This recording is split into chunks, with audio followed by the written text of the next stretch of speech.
Well, good evening, everyone. Welcome to tonight's evening edition of The Goldie Show, where I talk all things geopolitics, Iran, the Middle East, and of course, as always, I provide my political analysis as a former politician. And I've been running the Goldie Show since October, so it's going on for quite a while. And of course, even though I'm currently traveling and on the road, I don't plan on stopping anytime soon. So that's why I have a different background, and we're very low tech. We're very low tech right now. It's just me and my webcam on my laptop and this weird lighting from like the hotel room that I'm in. But there you go. There is a lot of breaking news.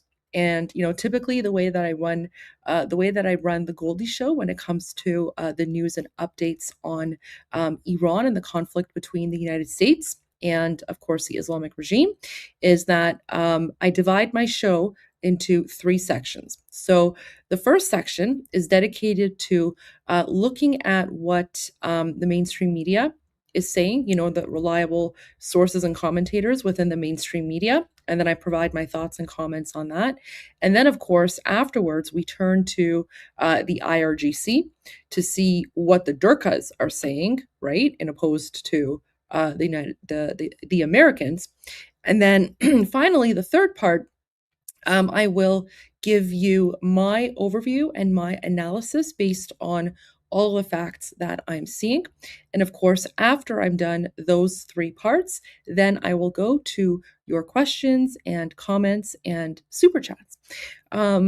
Before we begin, as always, let me know where you're tuning in from, either in the live stream chat or in the video description of the comments afterwards if you're watching this rerun. And of course, usually my analysis would be a little bit longer, but given that I am on the road, my live streams are a little bit shorter. And of course, the time is sort of all over the place, I would say, for maybe the next 2 weeks or so, but we'll be back to normal sooner than you think. So let's just dive right into this, guys. So President Donald Trump, we all saw his post from earlier today. President Donald Trump posted, Republicans should add Iran to the Russian sanctions bill. That's what Lindsey wanted to do, and it was going to happen. Important. So, a little tribute there to Senator Lindsey Graham. And I think, and I really hope that Republicans do that and do honor Senator Lindsey Graham's memory.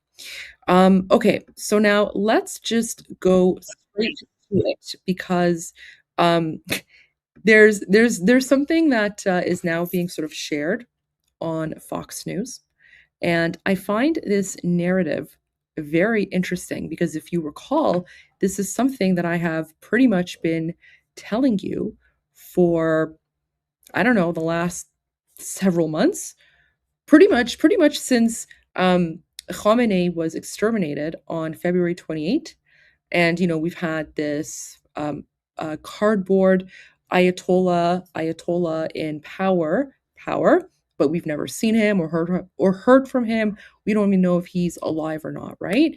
I've been telling you right from the get-go that it's the Islamic regime, like the IRGC, the Islamic Revolutionary Guard Corps, is actually in control. And if we go to our Boom Boom bingo sheet, let me just pull that up for you guys. So on the Boom Boom bingo sheet, this right here, this is the IRGC, okay?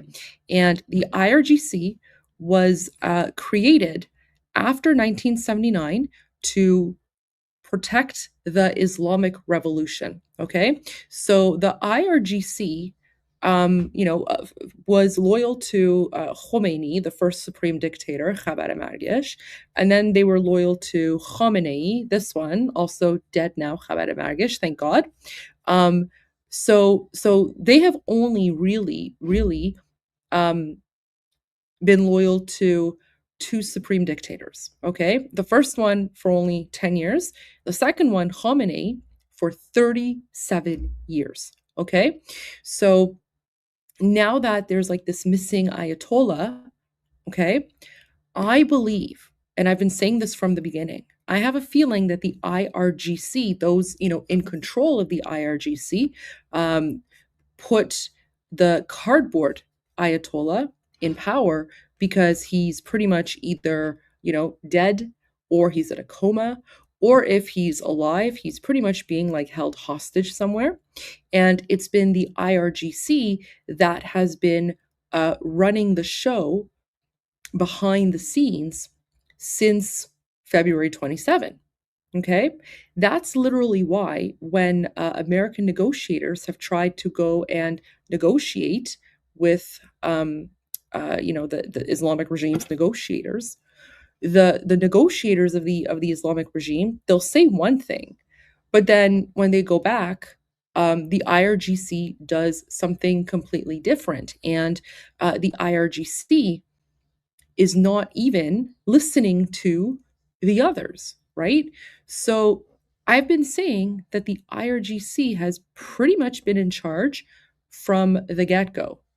Now, look at this. And those of you guys who have been tuning into my live streams and watching me, from the beginning, look how interesting it is that now what I have been saying about occupied Iran and the Islamic regime and the game of Durkas, that's now finally being spoken about in the mainstream media. So today, Fox News has a clip where a former CIA station chief is saying that the IRGC is in absolute control. So there you go, guys. You should get your hashtags. Goldie is always right, ready to go, because this news, this breaking news and analysis that came out today on Fox News is something that I have been repeating since February 28.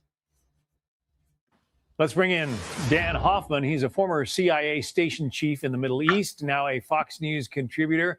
So where do we go from here, Dan? We know that the ceasefire is dead. The attacks are ramping up on both sides. What's your prediction about what happens next? Well, I can tell you from my own experience, having been through this in tours of duty in war zones in the Middle East and South Asia, when enemy forces strike our bases, the president turns to our intelligence community, not just the CIA, but military intelligence as well, NSA, overhead reconnaissance, for all the intelligence we have to determine where these strikes were launched from inside Iran that killed our soldiers. Who gave the orders to launch those strikes? Tactically, we need to know those things. And then strategically, what Iran hopes to accomplish by launching those strikes. For sure, from Iran's perspective, from the perspective of Iran's hardline IRGC-dominated regime, this is an existential fight. They want to reduce or eliminate altogether U.S. influence in the Middle East, and the Strait of Hormuz is the center of gravity for that fight. But Iran is launching strikes against our Gulf allies, particularly against U.S. bases. We saw that not just with these strikes that killed our service members, but with previous strikes as well. Iran wants to dominate the region, and the United States is going to have to respond. The president, I think, right now is probably taking in all of this information and then looking at an array of options to take the fight to Iran in a more escalatory way. Iran went after that Kuwaiti desalination plant, and as Lucas was just saying, I mean, the people there in Kuwait depend on those plants for their drinking water. It's pretty hard to get it in the desert otherwise. The president could have bombed the power plants and the bridges in Iran, but he held back on that. They seem to be civilian targets as much as military. Is it time to start going after power plants in Iran? Well, I think the president will look at that option and a host of other options as well. The real essence of the challenge we face, remember, we got into this war to induce Iran to negotiate in good faith on their nuclear program. Okay, sorry, guys. No, oh my gosh, no. Okay, so the first part of, what he said about how the IRGC is in control, that's absolutely right. This part, he is completely off the mark, right? Like it's just whoosh, whoosh, right? Like no disrespect, but anyone who thinks that President Trump's strategy was to make an Islamic dictatorship that literally thrives off of taqiyya and lying and has been lying for the last 47 years. If he thinks that President Trump's strategy is to bomb them until they negotiate in good faith, I have a bridge to sell you, because the Islamic regime will never, ever negotiate in good faith, right? Like you can't like if he thinks that's President Trump's strategy, where President Trump was trying to make them negotiate in good faith, when the Islamic regime is literally a mass murdering jihadi death cult that has been chanting death to America for the last 47 years and tried to assassinate President Trump 2 years ago, that regime, you think that regime is ever going to negotiate in good faith? Like, wow. So, on this part, I have to, respectfully disagree, because I actually don't think that was President Trump's strategy. I don't think President Trump ever believed that the Islamic regime will negotiate in good faith. What I think President Trump was doing is that he was putting the Islamic regime, and he put the Islamic regime in a checkmate situation, where the Islamic regime had two choices. They could either accept the terms of the surrender deal that President Trump wanted them to accept, or he would boom boom them. So there you go. Like President Trump gave them the option of accepting their surrender deal, and they chose to lie, as they always do, because remember, with the Islamic regime, if their lips are moving, they're lying. So just going back a little bit here, like this part of his analysis is completely off. President will look at that option and a host of other options as well.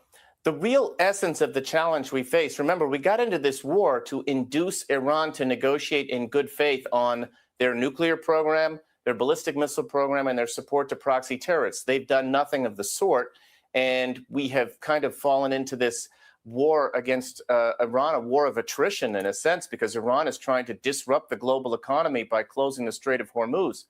And so the question for the Trump administration isn't necessarily just tactically what other facilities, infrastructure, power grids we might disable or you know what, I have to say, like the first part of this guy's analysis was good. Like it was spot on when he's talking about how the IRGC is in control, but when it comes to the rest of the geopolitical analysis, like he's just totally off. He's totally off on that. So and you know what's interesting is that there's another, like apparently this line is now going around in certain circles. So like it's not that Fox News is off, it's the people that they bring on, right? It's the commentators that they bring on. So so now there's like apparently another GOP lawmaker. So let me just share this.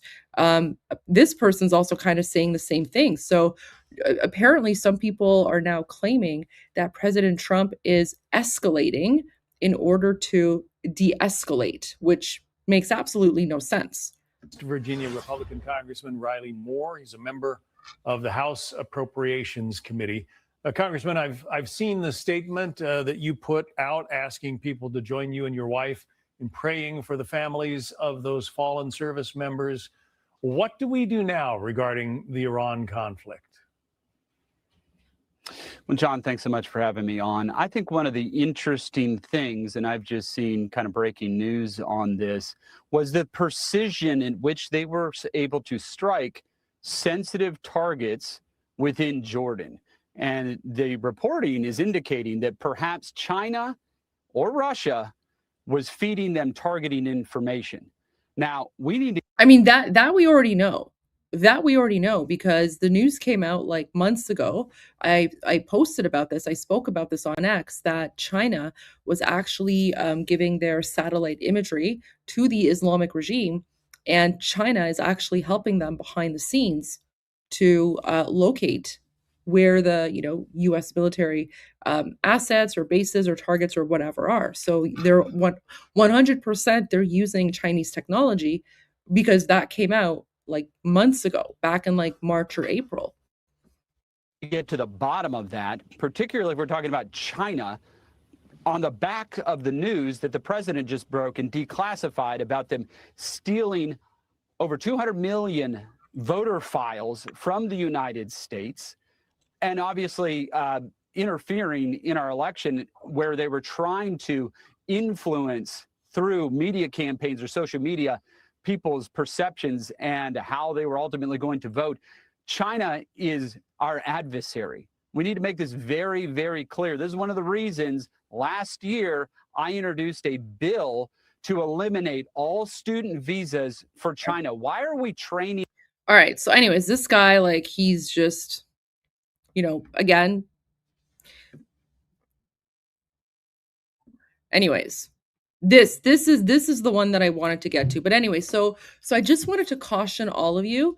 There is this like analysis or this line of thinking going around amongst certain politicians that President Trump is escalating in order to de-escalate, or what they're saying is like what the CIA guy said before this one. They're saying that President Trump escalated because he thought by escalating he could bring the Islamic regime back to the negotiation table. I'm telling you, like, this analysis is completely like off the mark. So if you hear or see that analysis, just like completely ignore, because the people who say this, they just don't know what they're talking about. That I just, I have to be blunt about that. They don't know what they're talking about, because the Islamic regime is not something that will or has ever negotiated in good faith. They're literally inbred jihadi terrorists. But this is what I want to get to. And remember, you know what, guys, what's interesting, so this is called U.S. reportedly rushing more warplanes to Mideast after troops killed. So remember, last night on the Goldie Show, I was talking about how the United States has about 60 aerial refueling aircraft located in Ben Gurion Airport in Israel. And they're apparently, allegedly, rumored, they're maybe the rumors are claiming that they're also going to bring in at least 40 more aerial refueling aircraft. Okay. I said that yesterday.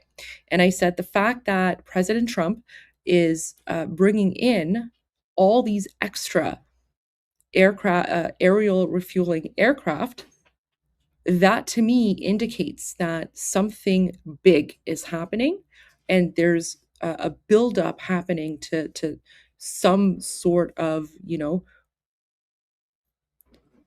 very big escalation that we have not seen before. Okay, so I said that yesterday. I said the United States, they're bringing in more planes, and now today, Fox News reported on that same topic. So let's watch this.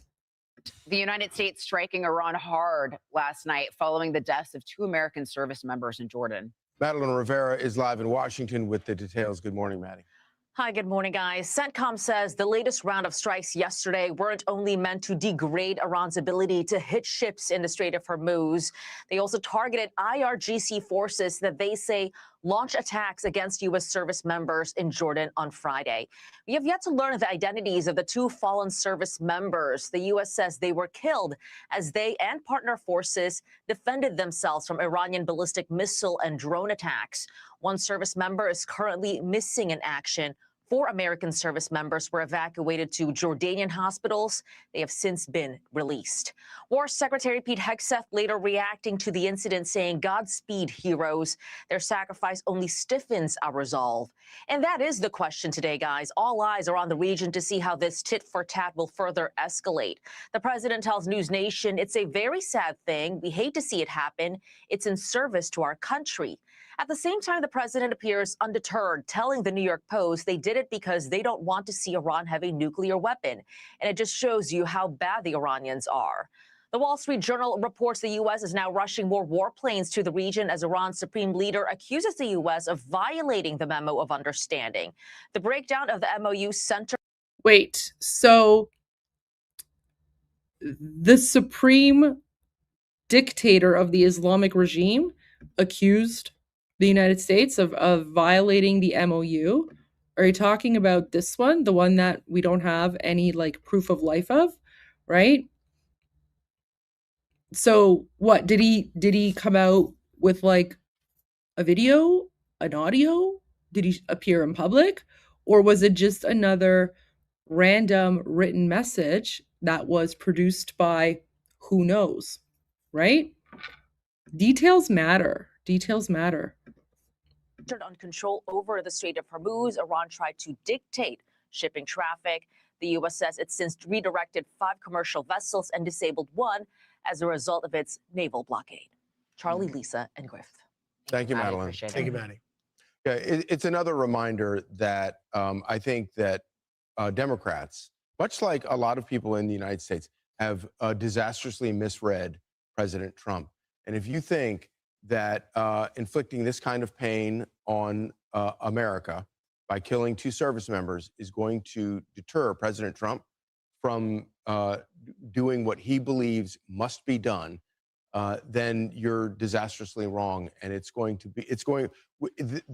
we went from hope for a peace deal to some tit for tat to, I would argue, all bets. I mean, to be fair, I always said that there's never going to be a peace deal, right? So I was saying from the beginning, don't assume that there's going to be a peace deal, because the Islamic regime does not want peace. The entire existence of the Islamic regime is based on this never-ending jihad, right? Remember, their Islamic revolution didn't end in 1979. Their Islamic revolution began in 1979, and they call themselves the revolutionaries, right? So the 1979 Islamic Revolution is just another modern day jihad. And they call themselves revolutionaries because that's code for jihad, right? So they want to engage in jihad with all non-Muslim countries, take over and basically turn them into Muslim countries, right? Like it's literally like, yeah, it's Shia imperialism. Exactly. One of our commentators is saying Shia imperialism. Exactly. So you're like, I was saying from the beginning, don't ever think that there's going to be a peace deal. It's just not going to happen. These are not rational, logical, sane human beings. Are off. President Trump is going to respond to this with such savage fury. They're going to have to come up with a new name for the operation. You're so right. I mean, this is, as Secretary Hegseth says, only stiffens our resolve. And while you are looking at the battle, which is what it is now, a battle for the Strait of Hormuz, and you're seeing so many of the strikes in Bandar Abbas and areas in the key port there in the Strait, in Iran continuing to accuse the U.S. of violating the Memorandum of Understanding. But then outside of the battle for the control of the Strait is the attacks on the Gulf countries like Jordan at that air base, which has killed, tragically, 2 of our U.S. service members. There is no daylight, I would imagine, in the Pentagon, in the Situation Room, about bringing the hammer down for this action. No, I mean, we definitely have to make them pay. You can't take our service members' lives and get away with it. I do worry about how do you de-escalate at some point in this. Yeah. This escalatory trap. Originally this war was supposed to be weeks. Now we're into months. Does it turn into years? So I think that's just my broader concern. And what does winning look like there? Yeah. What are our critical objectives? I know we've been saying it's to deny them a nuclear weapon, but how exactly do you accomplish that goal? Because so far the regime, despite taking out many of their leaders, letter right now is Iran striking Trump has demonstrated to escalate. This is an escalation. A deal is going to be difficult. Of course. Right? No, exactly. They don't deserve. I don't want the commentary. I want to get to the part where they talk about the U.S. reportedly rushing in more planes. Desire to strike a deal. And you look at the Iranian regime, they're specifically set up in a decentralized way for this purpose, to be able to survive regime change, to be able to survive leaders being taken out, right? That's the whole point of this mosaic defense structure that they have. So I think that is my concern, is do that just via this. And of course, nobody wants peace more than President winds up bats. But then when American service members get killed, all bets are off. It completely changes the dynamics. And President Trump is just, and that's why it's frustrating to me about, I think that, and I think a lot of people in this country have miscalculated President Trump and his resolve, and which is, annoying and irritating. But when Iran does it, and then you wind up with two service members killed, it's a whole different game. Do you think we've miscalculated Iran's resolve at all? No, I mean, I think they're lunatics, and they've always been lunatics. And I think that... I mean, that's absolutely correct. I 100% agree with that assessment. The Islamic regime, they're lunatics. They've always been lunatics. And you can't make a peace deal with lunatics, right? So, they're basically admitting that the Islamic regime are insane. So if you know that they're insane, obviously you can't make a deal with them. You can't expect them to negotiate in good faith. You can't expect them to act in good faith. You can't expect them to want to come to some sort of peace deal. They're literally lunatics. President Trump, and I disagree with people who say President Trump's strategy has not been clear. I think his strategy from the beginning has been very clear about having to eliminate nuclear weapons. Now, whether or not we should have done all of this is obviously it's not a popular war, and people don't want to be in here. They want they are desperate for peace, but it is. But we're past that at this point, and this is going to make it impossible to keep that MOU back. I hear you. Wow. Okay. So I don't even know why did they name this U.S. reportedly rushing more warplanes to Mideast after troops killed, but they never actually spoke about that. They never actually spoke about that. But however, let's go to Mark Levin, because I'm always interested in what Mark Levin has to say. And then I'm going to take a look, because apparently we're getting some updates on the most recent rounds of strikes. And I'm going to be speaking about that as well. Welcome back, America. We're here with our friend Nathan Sales, former ambassador at large and coordinator for counterterrorism. One of the sharpest knives in the drawer, I might add. Nathan Sales, where do we go from here with Iran? You see what the president's doing. I'm very supportive of his military action that he's taking here. And do we as a country really understand this enemy is not about deals or transactions and so forth? Mark, thanks for having me. Let's take a step back and look at the big picture. We are returning to the default Donald Trump approach to Iran, which is make no concessions and impose our will on the regime via coercive force, economic sanctions, military force, diplomatic pressure, and isolation. That has been the approach that Donald Trump has taken with respect to Iran, not just this term and the first term, but dating back to his life as a private citizen back in the 1980s. So nobody should be surprised to see Donald Trump pivoting back to his instinctive approach to Iran. So pressure on Iran towards what end? Well, I think the most immediate goal here is to make sure that the strait is open. And what we're seeing is essentially a three-part strategy to open the strait on our terms and deny Iran any ability to threaten it or extort money from it. So that's the military pressure. And it looks like we're focusing on military capabilities that Iran is using to take shots at shipping in the Gulf. That's the first element. The second element is maximum economic pressure. We saw the president announce the blockade is back on. We also saw the Treasury Department reimpose economic sanctions on Iranian oil exports, and that's going to crush their economy. $435 million a day. That's a big hole to dig your way out of. And then the third part of this, I think, is a coalition, an international coalition that can escort friendly ships through the Gulf. Now, the French and the British have said, yeah, that's a great idea, and we're prepared to commit our naval assets to helping the United States do it. I think it's time to step up. It would be great to see some French flags and Union Jacks alongside the Stars and Stripes there in the Strait of Hormuz to ensure the free flow of friendly shipping. Now, in terms of nukes, in terms of the processed uranium there for nukes and so forth, so on, how do you view that? Why do we need a deal? You know, you and I talked about this offline for a little. Why do we need a deal? Why don't we just make sure it doesn't happen? It's a great point, Mark. And, you know, the deal we need is B-2 bombers, because that was the tool that degraded the Iranian nuclear weapons program to the very sorry state that it's in right now. Now, is it down to zero? Probably not. But the situation that the Iranian nuclear weapons program is in today is substantially degraded. Their centrifuges have been...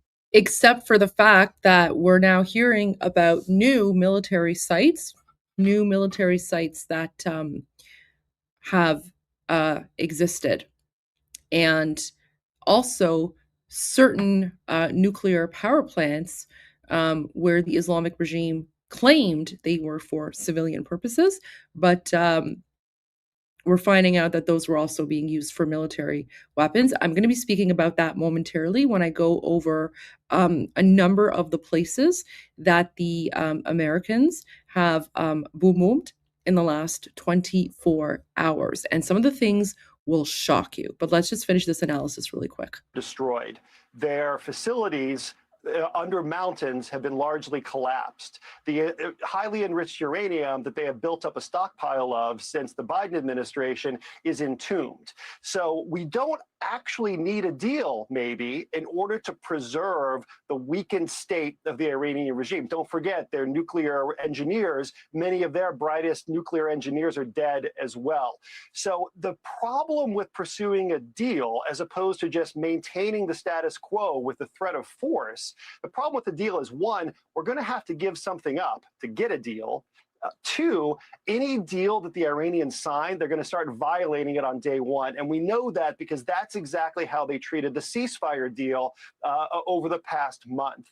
And the third point is, we might be able to do this unilaterally. We keep eyes on all of the nuclear sites, we collect intelligence, and the minute the Iranians make a move, we're in a position to say, not so fast.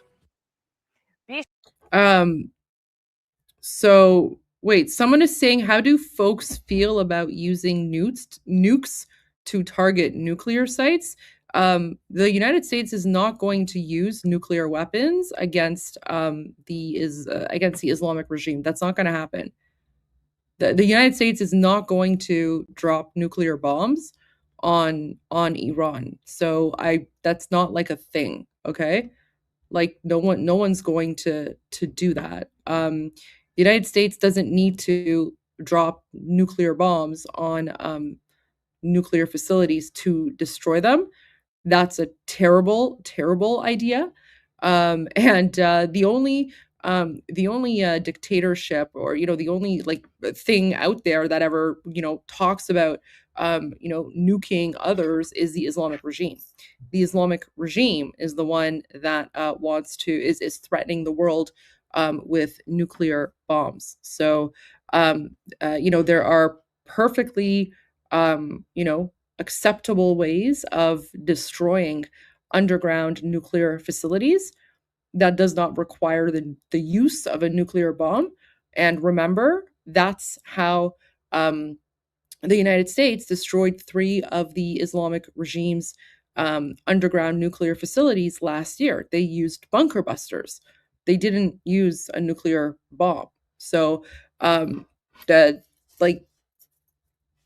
there's no way that's ever going to happen, because the United States is not like an evil, dictatorship, like the Islamic regime. And of course, we all saw what happened in World War II. And that was, absolutely devastating, right? That was absolutely devastating. And keep in mind, so one thing I want to point out, okay?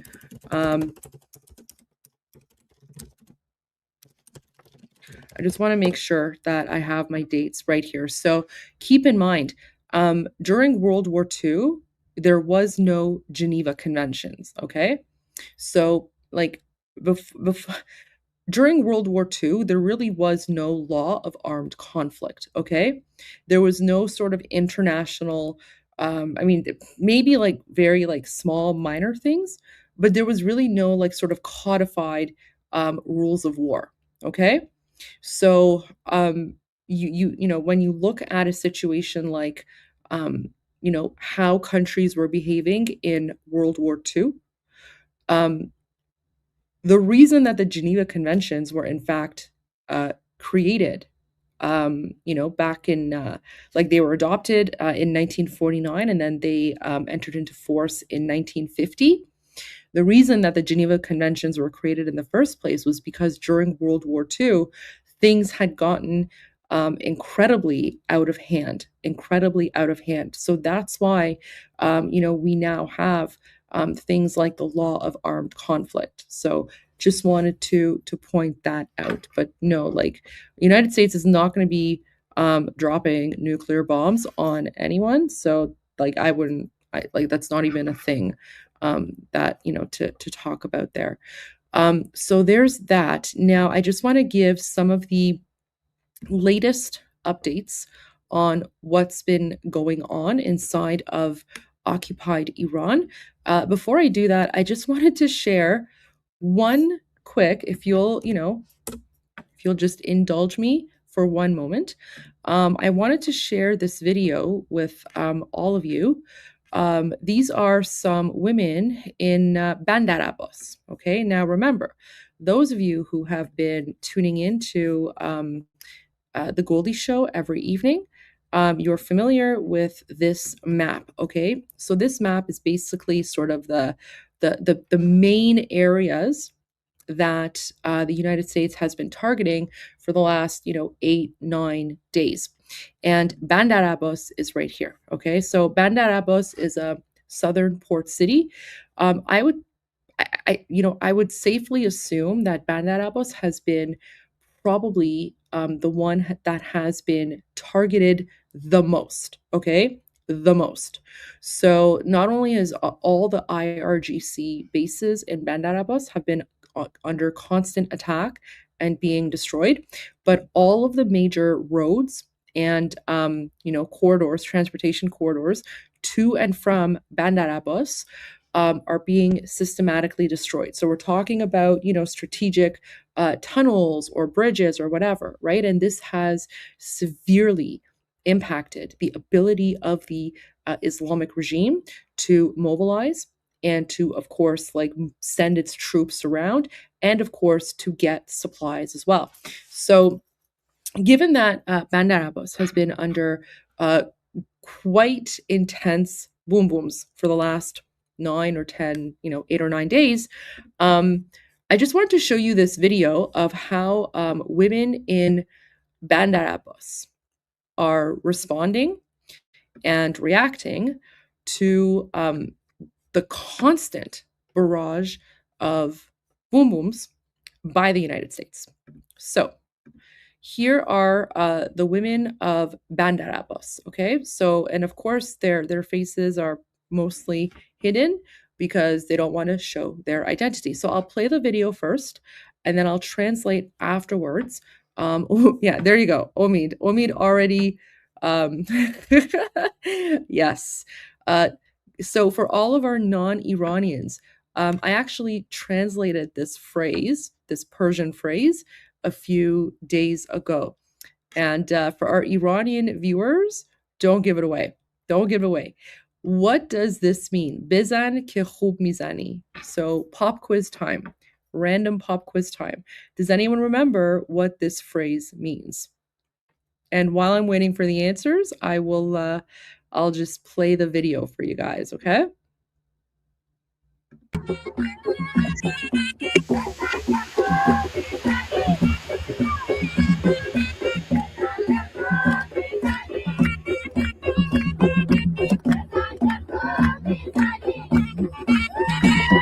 Guys, Kitty got it. Look at that. Kitty has been taking notes. Yes. So they're saying bizan ki khub mizani.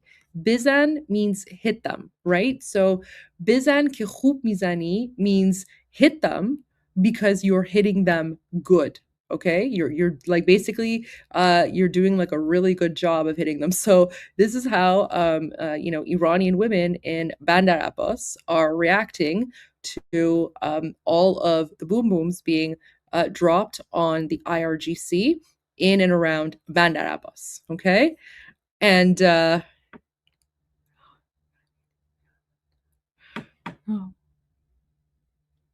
so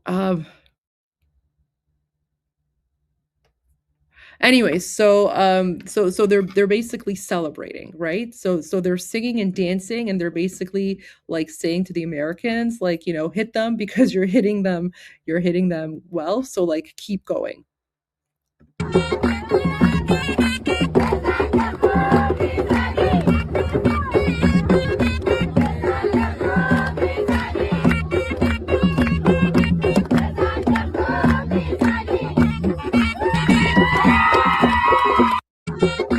There you go. So that's how Iranians are reacting to all of the boom booms from the Americans, and they're literally so this is footage from yesterday, right? So pretty much all of Iran is cheering on the United States, right? Because for us Iranians, we view this as liberation. We view this as freedom. Again, think of the French during World War II, when the French were occupied by Nazi Germany, and then the Allies came in, and then the Allies were booming the Nazis that were occupying France. I mean, obviously the French were happy about that because the Nazis were a foreign invasion that had occupied them and was basically, you know, oppressing them and murdering them and torturing them, right?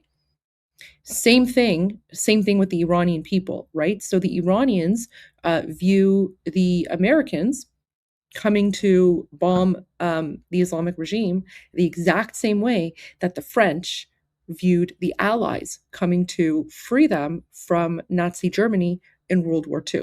So that's the context, which will help you understand why Iranians in occupied Iran are cheering and celebrating. And again, guys, remember, Bandar Abbas is like one of the heaviest hit places. Now, there have been new reported boom booms in the Mashhad and Ahvaz and Khuzestan area, and I will get to that in a little bit, but I just really wanted to share this reaction with you so that you guys have a little bit more context into how the Iranian people are responding. So let's get back to the breaking news. So now this is interesting. This is from earlier today. The IDF reported that a short while ago, launches were identified from Iran towards the city of Aqaba in Jordan, near the territory of the State of Israel. There may be spillover into Israeli territory as a result of the fire. As a result, alerts may be activated in southern Israel. If an alert is received, enter protected spaces and remain there until further notice.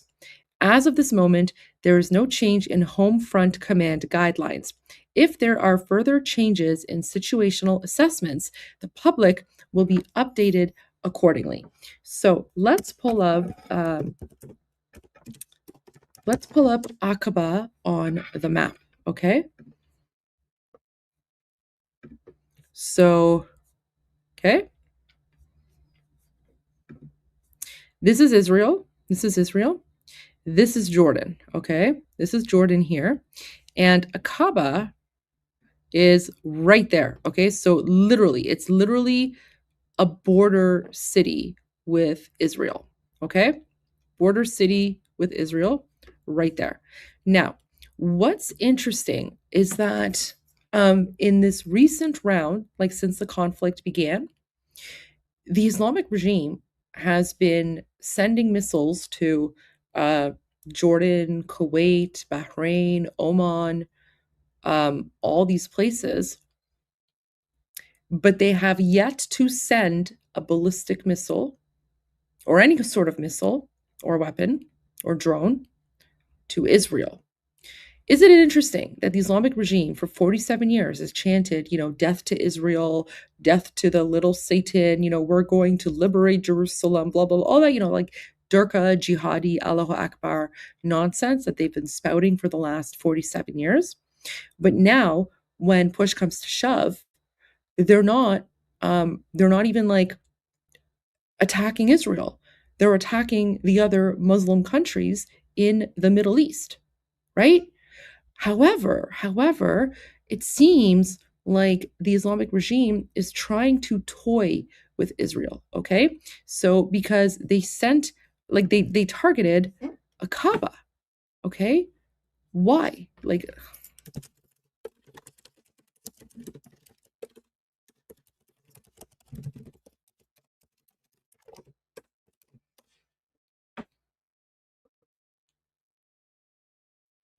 so here's the thing, like there's not even a military base located in the Red Sea coastal city of Aqaba, okay?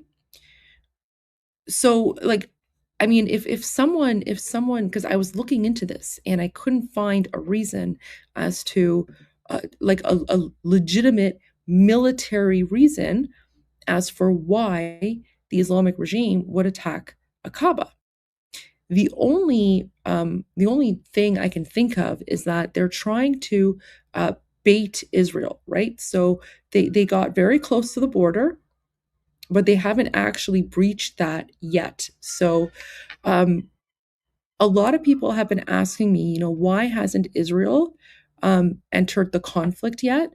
I mean, honestly, I don't know. I'm not a military strategist, but what I do know is that with this attack on Aqaba by the Islamic regime, I think the Islamic regime is also wondering, why hasn't Israel gotten involved yet? Okay. And so they're probably freaking out.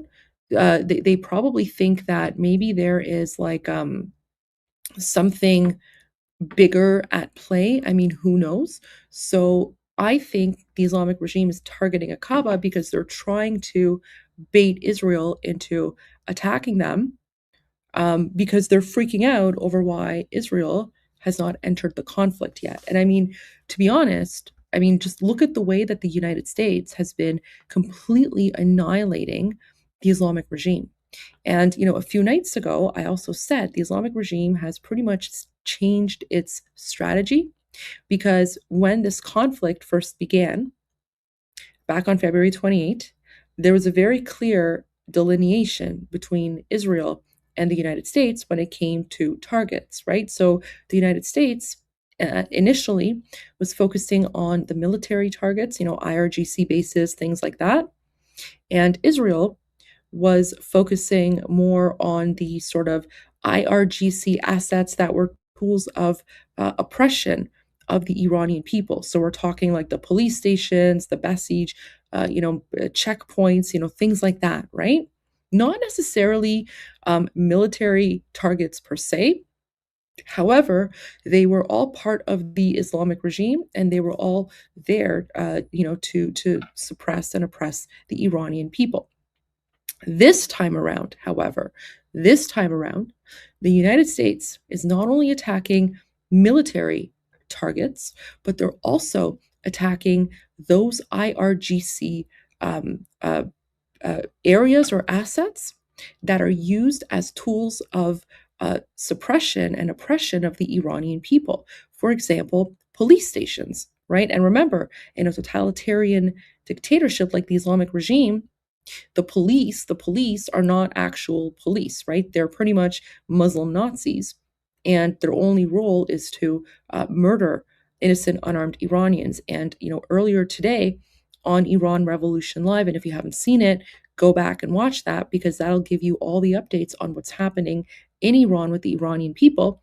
But on Iran Revolution Live, both I think a few days ago and definitely today, I actually showed footage of police officers hanging around in Ahvaz. Ahvaz is my city where I'm from. I was born in Ahvaz. They're hanging around in Ahvaz, and the back of their police pickup truck has like a giant machine gun. You know what? Actually, why don't I just, I'll just show it. I'll just show it to you. Might as well. Like, this is what I showed, okay? This is what I showed earlier today on Iran Revolution Live. Okay, you see that? You see that? I don't know if that's like an anti-aircraft or like a machine gun for like armored missile or something. But this is what I showed on Iran Revolution Live today. So these are two police officers in Ahvaz, right? They're not military. This is a police van. Okay, so this is a police pickup truck. Okay, and this is what the police vehicles look like. Okay, so it's basically white with like a green line in the middle, and then here it says police, but he's standing in front of it. Okay, this machine gun is not meant for the United States or Israel. This machine gun is meant for the Iranian people. So back on January 8 and 9, when the Islamic regime massacred over 54,000 innocent, unarmed Iranians in 2 nights alone on January 8 and 9, this is what they were using. Imagine like 10,000 of these deployed all across the country. 10,000, 20,000, 30,000, I don't know, probably like 50,000 of these. I don't know how many of these they have, right? They were all over the country, and they were just shooting indiscriminately into huge crowds, right? Imagine how many human bodies a 50 caliber bullet can tear through, okay? Imagine how many bodies 150 caliber bullet can tear through, okay? Now imagine someone with this machine gun just firing off like, right? 50 calibers into a crowd of 100,000 people, or a crowd of, I don't know, let's say, 10,000 people, 20,000 people. If you're wondering how 54,000 people were murdered in 2 nights alone, this is how. Because there were thousands of these savages, these so-called police officers, okay, all across occupied Iran, just shooting these machine guns meant for, I don't know, armored vehicles or aircraft or whatever, just shooting them into the crowds of men, women, and children. There you go. This is how. And now they've brought them out again. Okay, they brought them out again to scare the Iranian people. Now, of course, I get into more of the analysis on why this is happening on my earlier live stream today. However, this is what I want to point out. So, when we talk about the police in occupied Iran, they're not actually police. They're literally they're like the Gestapo. Okay, they're Gestapo. They're like Muslim Nazis. They're terrorists.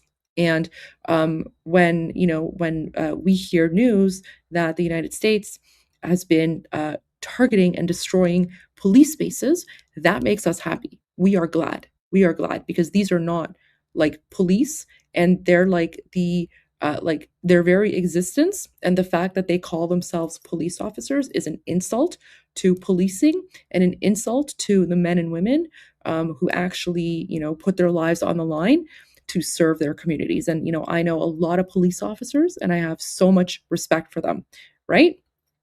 So just wanted to point that out, that this is the difference here. So yeah, so going back to what I was talking about with my analysis and strategy.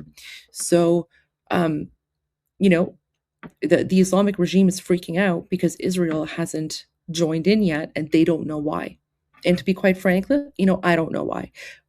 Not that this is a complaint. Like I'm not seeing this as a negative thing, right? Like I'm not saying it in the sense of like, oh, why hasn't Israel joined in yet, right? No. That's not what I'm here to do. I believe that the reason Israel hasn't joined in yet, like there is a legitimate reason for that. There's some sort of plan. I don't know what that plan is. I'm not a military strategist, so I'm not going to guess at what's happening. But the fact that Israel hasn't gotten involved yet, but instead, the United States is now targeting those same assets, those same IRGC assets that Israel was targeting back in the first round. Okay, that to me shows that the United States has drastically changed its strategy, because now the United States is targeting the original military assets, but also they're targeting what Israel used to target. So I just wanted to point that out. Oh my gosh, we have so many Durkas in the chat tonight. Wow.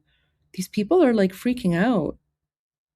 I mean, I find it really hilarious that the Durkas come in and they literally have to wait 20 minutes to subscribe to the channel just so that they can like make one comment.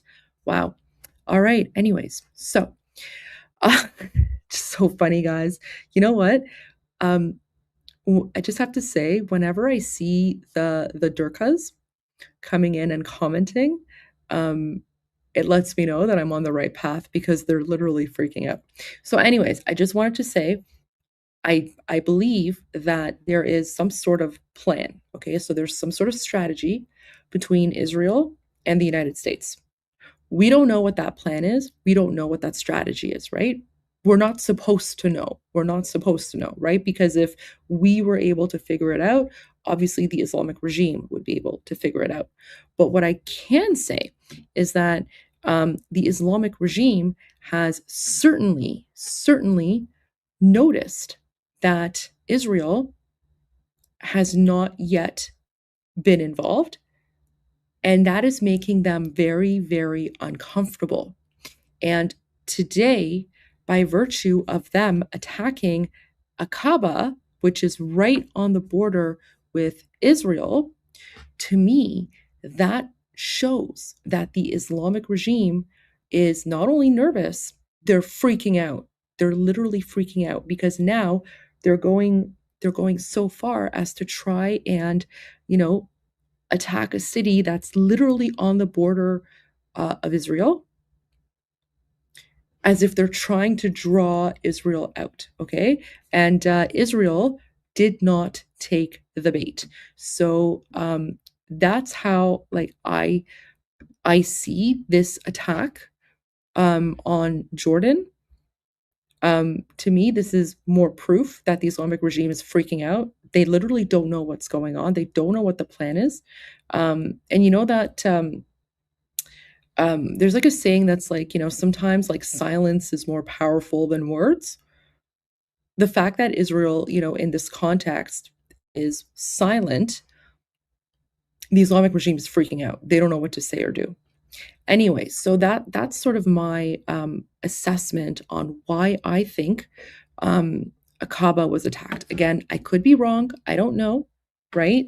I'm just looking at all the signs, and this is how I see things. But if anyone has maybe another possible explanation, or another maybe another possible theory for why the IRGC attacked Aqaba, I'd love to hear it as well, because I'm always interested in learning new things. So if anyone maybe can think of like another reason aside from like baiting Israel, why the IRGC would attack Aqaba, would definitely be interested in hearing that.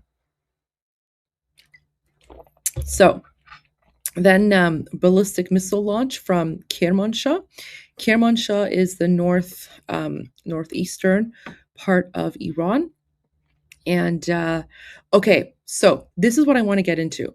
And I'm going to be speaking about this quite a bit. So the International Atomic Energy Agency is investigating reports of an overnight attack on a planned nuclear plant site in Darhovein, I think, facility in early construction, no nuclear material present during last visit, Khuzestan province. Okay, so guys, this is what I want to point out. Okay, and Murad Vaisi also gets into this. So, but let me just there you go. This is what I want to point out about this nuclear plant, because you're going to start hearing more about this nuclear plant possibly tomorrow. Okay, now this is what you need to know about the Darhoven nuclear plant. So let me just let me put that in. Let me find that for you, because I want to make sure that we get to this part. Okay. So let me get to the part about Darhoven, and let me pull it up here as well on. So this is the Darhoven nuclear plant, okay? And this is what you need to know about it. So the Darhoven nuclear site near Shahdagan was attacked last night. It was initially announced that an area near Shahdagan had been attacked. The Atomic Energy Organization later announced that the Darhoven nuclear site had been struck. First of all, of course, the Darhoven nuclear site is not an operational nuclear facility. So there was no nuclear material there, okay? The Darhoven nuclear site, located along the Ahvaz-Khorramshahr road between Ahvaz and Abadan, is a nuclear facility that remains in the early stages of construction and organization. So going back to our map, if I want to pull that up for you, actually, let me just do this. So, okay. There we go. When you look at, so this is Ahvaz. Ahvaz is the capital city. Okay, that's where I was born. That's the main city in Khuzestan. Abadan is here. Abadan and Khorramshahr are right here. They're on the border with Iraq. Okay, so Darhoven, this nuclear power plant, is right here along the major corridor between Ahvaz and, of course, Khorramshahr and Abadan. Remember, guys, the entire province of Khuzestan, okay? So this entire province, this is where, this is literally the richest province in Iran, because this is where all the oil is, okay? So Khuzestan should be one of the richest, wealthiest, most, flourishing provinces, and yet it's one of the poorest, because of course the Islamic regime, they take all the oil for themselves. But here's the thing. Given that Khuzestan is literally one of the most oil-rich regions in the world, okay? Like you can literally just just shove a shovel in the ground and oil will spring up, okay? Literally, you just you dig a hole in the ground and oil will just start, going everywhere. Like that's how much oil there is, okay? Why is the Islamic regime building a nuclear plant in Ahvaz? Of all places, why is the Islamic regime building a nuclear power plant in Ahvaz,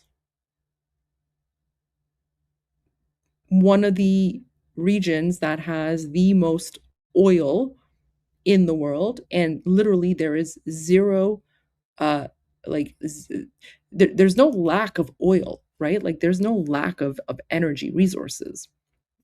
So keep that in mind as I give you this sort of like little analysis and breakdown of why the Americans may have attacked this power plant that was under construction. Okay? So just keep that context in mind. So, like I was saying, the Darhoven nuclear site located along the Ahvaz-Khorramshahr road between Ahvaz and Abadan is a nuclear facility that remains in the early stages of construction and organization. There is no nuclear material there, and there is no reactor. Therefore, the people in the area are not alarmed and should not be alarmed.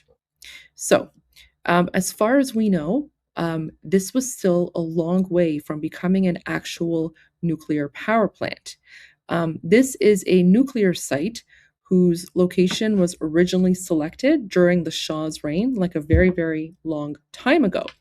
And, the Shah had selected this location, back in the 60s and 70s as a, possible potential location for a, future nuclear power plant. But of course, remember, during the Shah's time, the Shah was peaceful, right? The Shah was actually interested in, potentially developing nuclear energy down the road for peaceful purposes. And the Shah of Iran was actually one of the first signatories of the Nuclear Non-Proliferation Treaty. Okay? So back when Iran was a normal country, after World War II and all the devastation from the nuclear bombs, and the Nuclear Non-Proliferation Treaty was created. And the Nuclear Non-Proliferation Treaty is basically an agreement amongst nation states that their country pretty much commits to never ever developing a nuclear bomb, right? So those countries who don't have it, they commit to never getting one, right? So it's basically like, it's like an anti-nuclear weapon treaty. And when this Nuclear Non-Proliferation Treaty was initially created, okay, one of the first signatories of that treaty was the Shah of Iran. Okay, so technically Iran is still part of the Nuclear Non-Proliferation Treaty. Of course, when the Islamic regime came to power in 1979, they are a jihadi death cult. Remember, if their lips are moving, they are lying. So what happened is that the Islamic regime has been ignoring the Nuclear Non-Proliferation Treaty, and they have been, developing these secret underground, bunkers, the nuclear facilities underground, right? So I just wanted to point that out. Now, I just want to continue a little bit with this particular nuclear power plant, okay? So again, this is a nuclear site whose location was originally selected during the Shah's reign. So we're talking like, 60, 70 years ago. Okay. From the Shah's reign, so about 60, 70 years ago until now, the site has largely remained, at like just the level of like site selection, right? So basically, the only thing that happened when it came to the development of this nuclear power plant was that the Shah selected a potential site back in, like 50, 60 years ago. And then that was it. Nothing ever happened. Okay. So initially, what the Shah wanted to do, of course, before the Durkas and the terrorists took over, is that he wanted Iran to have 23 units producing a total of approximately 23,000 megawatts of nuclear power. Okay. Initially, Units 1 and 2 were to be in Bushehr, and even today, Units 1 and 2 are still in Bushehr. It was then decided that 2 units would be constructed at Darhoven 2 in Isfahan, and 2 in Tabriz. The reason the location of a nuclear power plant is important is that these facilities must be near water. And Darkhovin is situated along the Karun River between Ahvaz and Abadan. So going back to our map, you can see this is the Karun River. Okay, so this river here, the Karun River, a very famous river. This is a river that sort of like winds through the province, winds through Ahvaz, right? So this is the Karun River here in Ahvaz, and it just kind of winds along, and then eventually it gets to Darkhovin, okay? So, let me get back to the analysis here. So, because there's no reactor at that, so basically, this is the facility that is, described as having been bombed. It's a nuclear site under construction. There is no nuclear material inside as far as we know, and there's no reactor. And so because there's no reactor, uranium and similar materials have most likely not been brought there. The facility is still only in the construction phase, okay? So we can say with a high degree of confidence there's no nuclear radiation there because no nuclear reactor has yet been installed, and the uranium has not yet been transferred to the site. Okay, so I want to make that very clear. So, in the upcoming days, when you guys start hearing about, oh no, like the Americans are bombing power plants and things like that, this power plant that was for civilian purposes, supposedly, we don't know. This power plant has been under construction since the Islamic regime took over in 1979. The other thing I also wanted to point out is that these so-called power plants that the Americans are currently hitting, can anyone guess? And Iranians, you're not allowed to guess the answer here, but who knows, off the top of your head, what percentage of the electricity on Iran's energy grid actually comes from nuclear power plants? Who knows the answer to that? Because that's also going to be an eye-opener.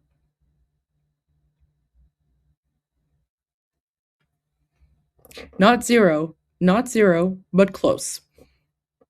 Not zero, but close. It's 1%.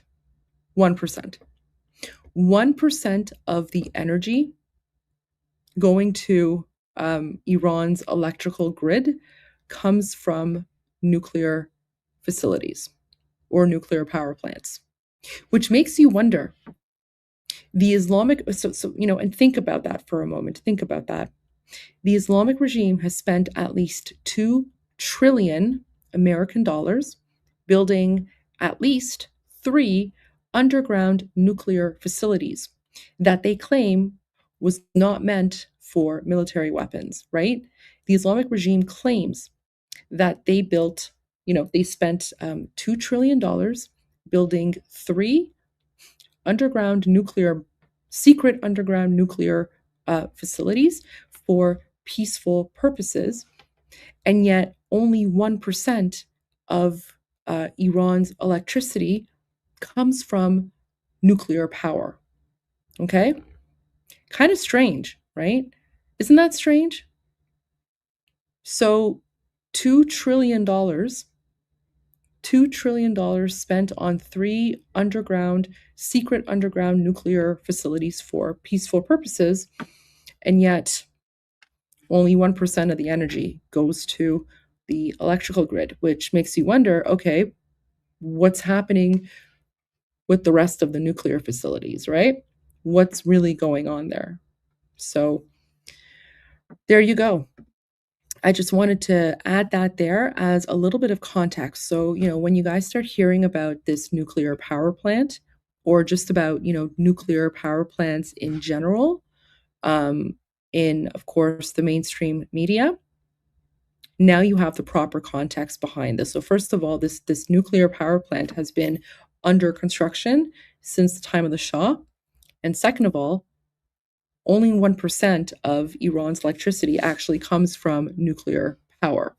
So there you go with that particular note on, where was it? Where we go? Here we go. So going back to Shin's update from about 12 hours ago.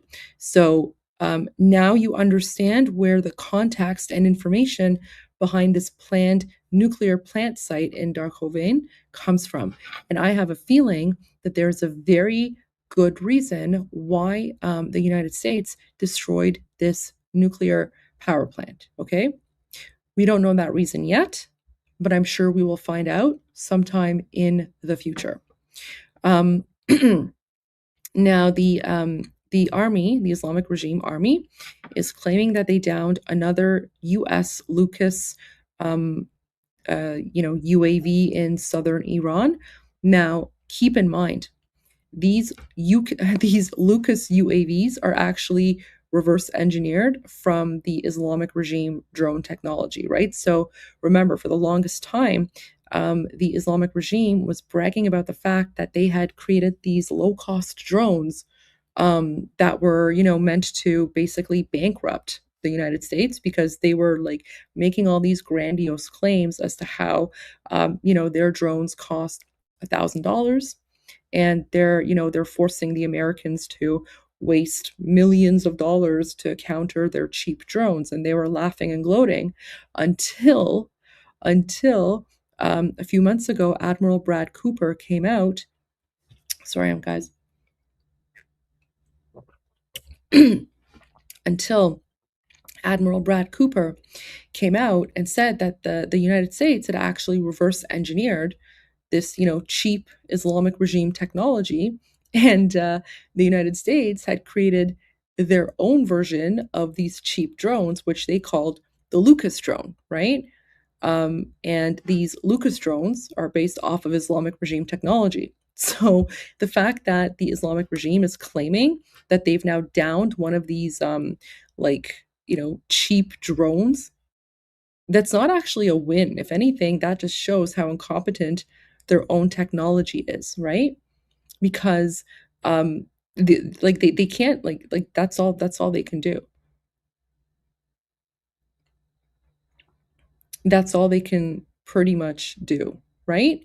So I just wanted to share that as well. So keep in mind, the Lucas drone was reverse engineered from Islamic regime technology, and the technology, right? So the fact that they've downed this drone, the Islamic regime isn't actually going to get any new technology from this, because it's literally their own cheap technology. And now, ever since, and here's the interesting thing, guys, ever since Admiral Brad Cooper announced that they have reversed engineered the cheap drones of the Islamic regime and they're using it against them, the Islamic regime immediately stopped bragging about how they are bankrupting the United States, because the United States is using their own, tools against them. Now, more explosions in Abadan, Khuzestan province. So again, going back to our map. Where's our map here? Oh, I must have closed that. So let's go to map here. So going back to our map of Iran, okay. Let me just open this image for you guys. Just pull up a new map here. So remember, this is Ahvaz. Okay, so if we zoom in, this orange here, this is Khuzestan. And remember, Iran is like a cat. There's the head, the ears, there's the back, there's the little arch. This is the chest area. Khuzestan is kind of like where the tummy is, and then this is where you get into like the paws and the tail, okay? So the province of Khuzestan is the tummy. And, Ahvaz is the capital. Abadan is here. And the power plant or the unbuilt power plant that was located like somewhere here, okay, like between Ahvaz and Abadan. So that's where that is. This area has been heavily targeted and is continuing to be heavily targeted. Keep in mind, a lot of the missiles that are being sent to Kuwait or possibly Jordan or others, they come from here. And there are a lot of IRGC bases and assets and factories and facilities and whatever else. They're all located here. So that is why the strikes in this area are continuing. Okay. And that's the Abadan Khuzestan area. Yep. So Deputy Security and Law Enforcement Governor of Khuzestan Province, Valiullah Hayati, confirms the airstrike outside of Abadan city without any casualties. Yeah, well, because the United States is not targeting civilians, and civilians are pretty much staying at home and staying out of the way. So this is some footage from earlier today from Ahvaz, okay? So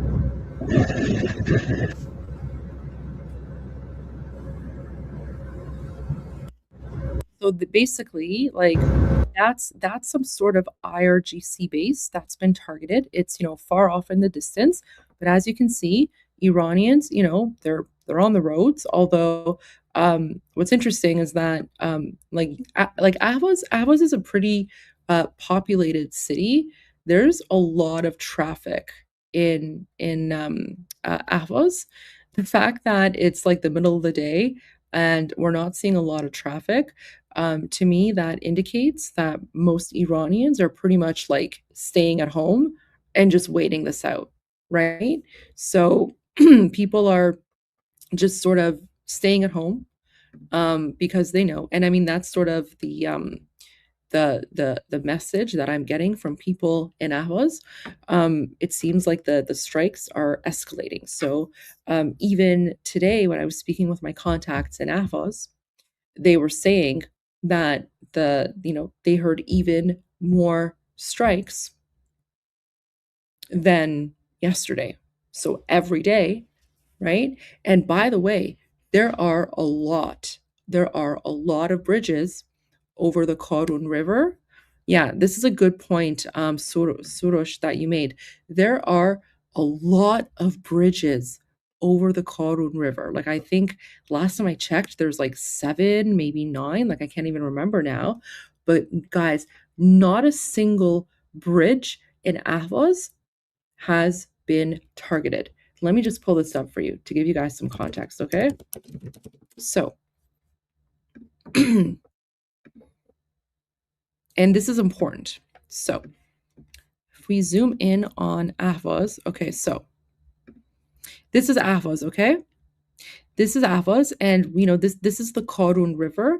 So the Karun River literally winds through Ahvaz, and the city is basically split in half, okay? So half of it is on this side, half of it is on this side. So bridges are literally a critical part of the city, okay? And if you look here at the map, right? So let's see how many bridges we can count on Ahvaz. So there's one bridge, okay? There's one bridge. And then we have another bridge here, so that's 2 bridges. And then here's another bridge, 3. Here's another one, 4, 5, 6, 7. There we go. 7 bridges. So I was right. 7 bridges, okay? Do I see any more here? Nope. No more bridges there. Okay? So, guys, the city has 7 bridges, okay? 7 bridges, and not a single bridge has been targeted by the United States, okay? Even though Ahvaz is one of the heaviest hit cities right now, okay? Like we're talking probably at least like, I don't know, maybe like a hundred strikes, right? Just like from the sounds that people are hearing every night, okay? So there's been a lot of um, booms in Ahvaz, okay? And for those who would think that, oh, the United States is engaging in war crimes or they're attacking like, civilian areas or whatever, as you can tell, that's utter nonsense because the United States has not attacked a single bridge in Ahvaz. Okay, they've only attacked and destroyed IRGC bases and facilities around Ahvaz, or possibly located in or near Ahvaz, right? In targeted strikes. Okay, so that's what I wanted to point out and make very clear. So when you're hearing the news or media about the United States attacking certain bridges or certain tunnels or whatever, right? Like these are literally strategic locations that are being used for military purposes. Okay, they're not just going around attacking random bridges. That makes no sense, right? It has to be a legitimate military target. And the fact that Ahvaz, one of the heaviest and hardest hit places, cities in occupied Iran right now, 7 bridges, not a single bridge, right? Think about that, guys. This stuff is important because when you hear about, just bridges and tunnels in the mainstream media, you're usually hearing it from people who don't have firsthand knowledge of these cities or locations, and they just don't know what's going on, and they just assume it's just random pedestrian bridges, right? It's like it's almost as if like they're claiming that like the United States is just like searching for bridge in Iran. Oh, I found one. Let's send a missile there, right? Like that's not how these things operate. So there's some sort of in-depth case analysis on the bridges in Ahvaz. Oops, ended my screen. Now again, wait, let me just pull this up here. Where'd it go? So now again, this might very well change tomorrow, right? Like what I'm saying right now about the bridges in Ahvaz, this might very well change tomorrow, right? Because tomorrow, maybe if the Islamic regime starts using some of these bridges in Ahvaz for military purposes, then yeah, the United States will have every right to target those bridges. I mean, do I want that to happen? Obviously not. Like no rational, normal human being wants war or wants violence, right? However, when I'm looking at this from like a geopolitical objective perspective, the Islamic regime is the one that's taking civilian infrastructure and using it for military purposes. And as soon as they do that, then it becomes a legitimate military target. That includes if they're using civilian bridges to transport military equipment, right? At that point, it becomes fair game. So I did want to point that out as well. Okay, so this is just, but the one thing I do want to point out in this video, as you can tell, the person who's taking this video, he's very, very calm, right? Like he's not freaking out. Like he's not like, oh my God, the Americans are attacking us, right? Like none of that. He's just basically filming this and he's sending it to his contacts outside.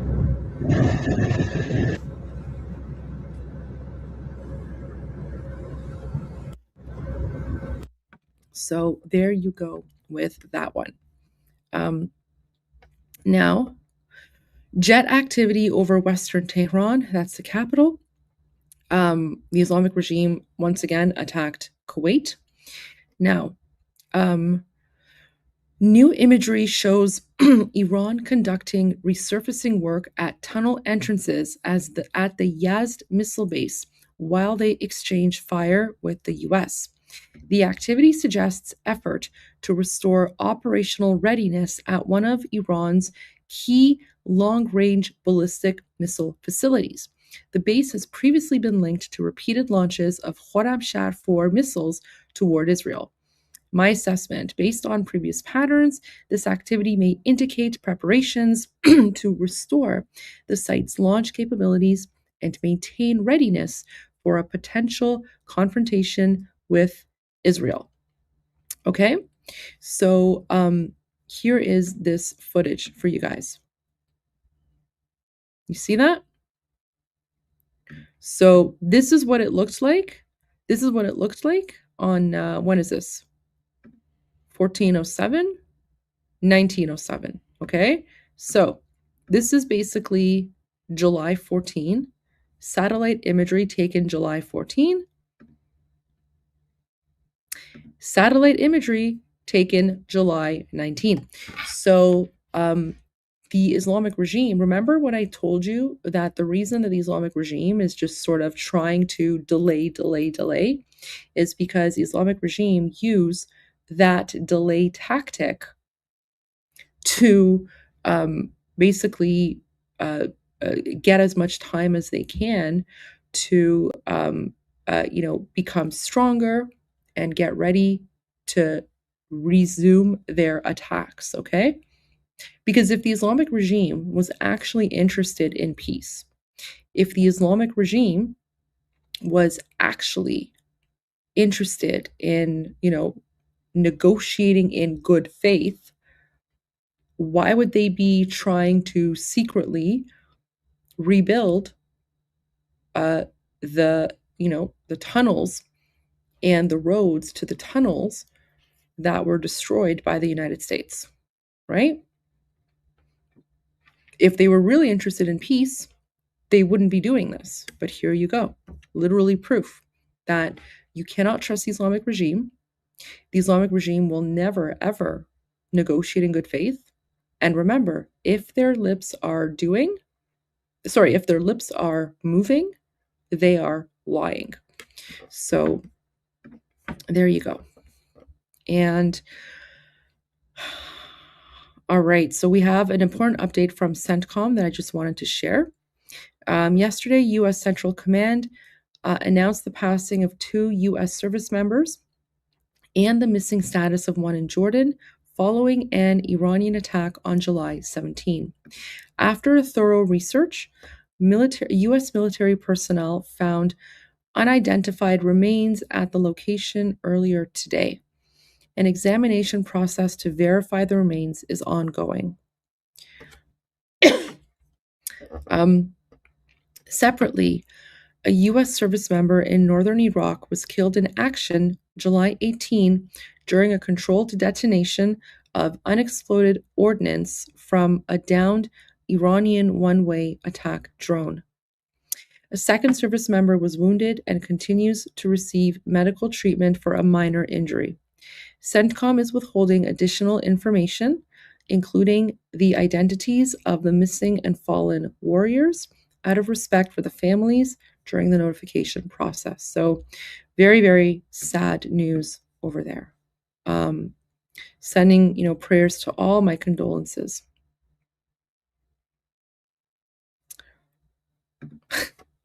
Supreme Leader Mojtaba Khamenei rejects meeting Iraqi Prime Minister, right? So guys, in kind of updated Durka news, the Kuwaitis are now reporting that the supreme dictator, the cardboard dictator, is refusing to meet with the Iraqi prime minister. I wonder why. I wonder why that is. I wonder why the current supreme dictator of the Islamic regime, this one here, I wonder why he's refusing to have in-person meetings with any leader. Any guesses, guys? Any guesses as to why that might be? I wonder. Anyways, so just continuing with some of the latest breaking news. Bahrain, the Islamic regime launched missiles at Bahrain 5 hours ago. GPS jamming in Oman. Kuwait was attacked. The Islamic regime sent missiles towards Kuwait 4 hours ago. Airstrike on Mashhad. Okay, so now we're getting back to the Islamic regime. So remember, guys, on our map, okay, on our map where we have I believe it's a 7. 1, 2, 3, 4, 5, 6, 7. So the 7 sort of, main hubs where there's a lot of, IRGC bases. Okay, Mashhad is up here. Mashhad is up here. Mashhad is in Khuzestan, right next to Khorramshahr.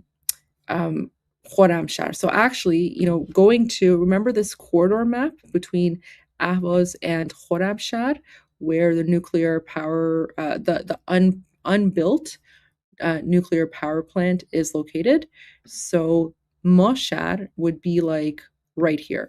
Mashhad is like somewhere over here. Okay, so they're all in the province of Khuzestan. Ahvaz is the capital. Mashhad is somewhere there. And again, this area is being heavily like the entire province. It's almost like they started with Ahvaz and Mashhad, and they're kind of like working their way out, almost like with like a fine-tooth comb, just going through and just getting every single IRGC base that they possibly can. So it's just systematic boom booms there. Okay.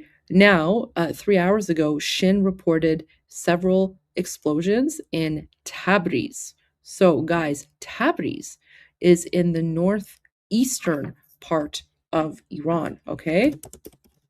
So, if I pull this up, okay. Right, open image in new tab. Here we go. Okay, so this is Iran. Remember, Tabriz is right there. So Tabriz would be like the spot, like right between the eyes of the two of like the kitty. Okay. Yeah, exactly. Nathaniel is saying where the ears are. Yeah, pretty much exactly. See, this is why the sort of like cat. Oh yeah, northwest. Sorry, not northeast. Northwest. Yeah, northwest. Sorry, guys. It's a little bit late, and I've been out all day, but I'm definitely sorry, a little bit tired, but I want to get through all the news. So I apologize if I mistake east, west, or things like that. But there you go. And as you can tell, Tabriz is literally nowhere near the southern border, okay? Like, remember, Ahvaz and Mashhad and, Abadan and all those places are here. Bandar Abbas is down here. Chabahar is here. Qishm Island, whenever they talk about Qishm Island, that's this one here, okay? Qishm Island, right there. So, I want you guys to think about that for a moment. Northern Tabriz is now being, like, IRGC bases in Northern Tabriz are being struck by the Americans. So just think about that. The American fleet is probably somewhere here, okay? So that means that, American either fighter jets or, missiles or drones or whatever, they're literally going from here, okay, here, all the way to Tabriz, which is like pretty much like one of the furthest locations you can get from where the Americans probably are, and nothing stopped it, okay? Like the airspace over occupied Iran is completely defenseless, right? So when President Trump says that he has degraded the Islamic regime military, and that they have no air force, no navy, no nothing, he's not exaggerating, because the Americans are literally able to send missiles or drones, or I don't know what weapons they use, right? But the fact that they're able to send, boom booms, let's just call them boom booms from here all the way to Tabriz, unintercepted,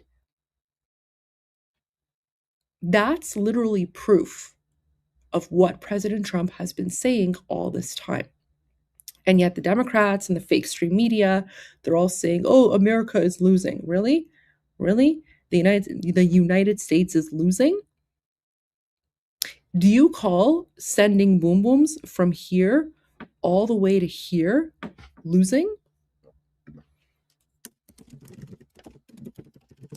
And let's just, quick reminder as to how big Iran actually is, okay? One of my favorite comparison images.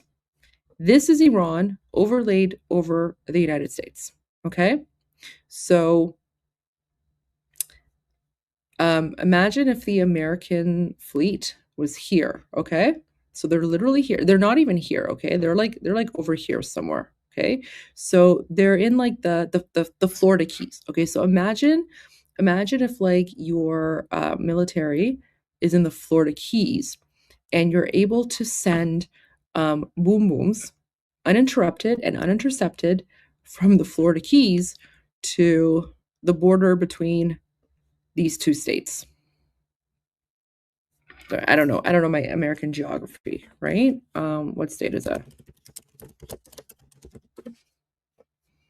That would be Wyoming and South Dakota. Okay, so there you go. So imagine if like, someone is able to send boom booms from the Florida Keys all the way to Wyoming and South Dakota, completely unintercepted. Okay? Completely unintercepted. Oh, is Mark Levin on a rant about Iran right now?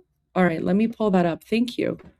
Let me pull that up, guys. I'm always interested in hearing what Mark Levin has to say. Militarily, but you have to pull it up by the roots. You have to destroy it. Mm-hmm. The isolationists among us, in and out of the administration, are very dangerous, albeit relatively a small group of ideologues of a different sort. They're not prudential. They're not rational. They insist that we stand down while our enemies are on the move. And like the Marxists, all they have are labels and slogans and smears. And like the Marxists, they attack our own country.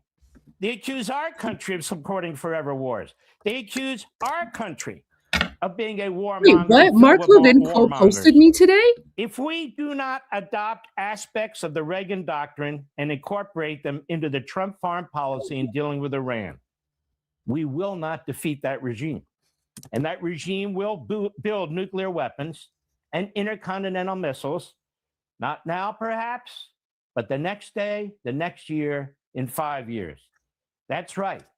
And they will use them because that's their ideology. People haven't read what these people say, what their scholars say, what Khomeini said in his little book, his little Mein Kampf, Islamic government, what he says right here.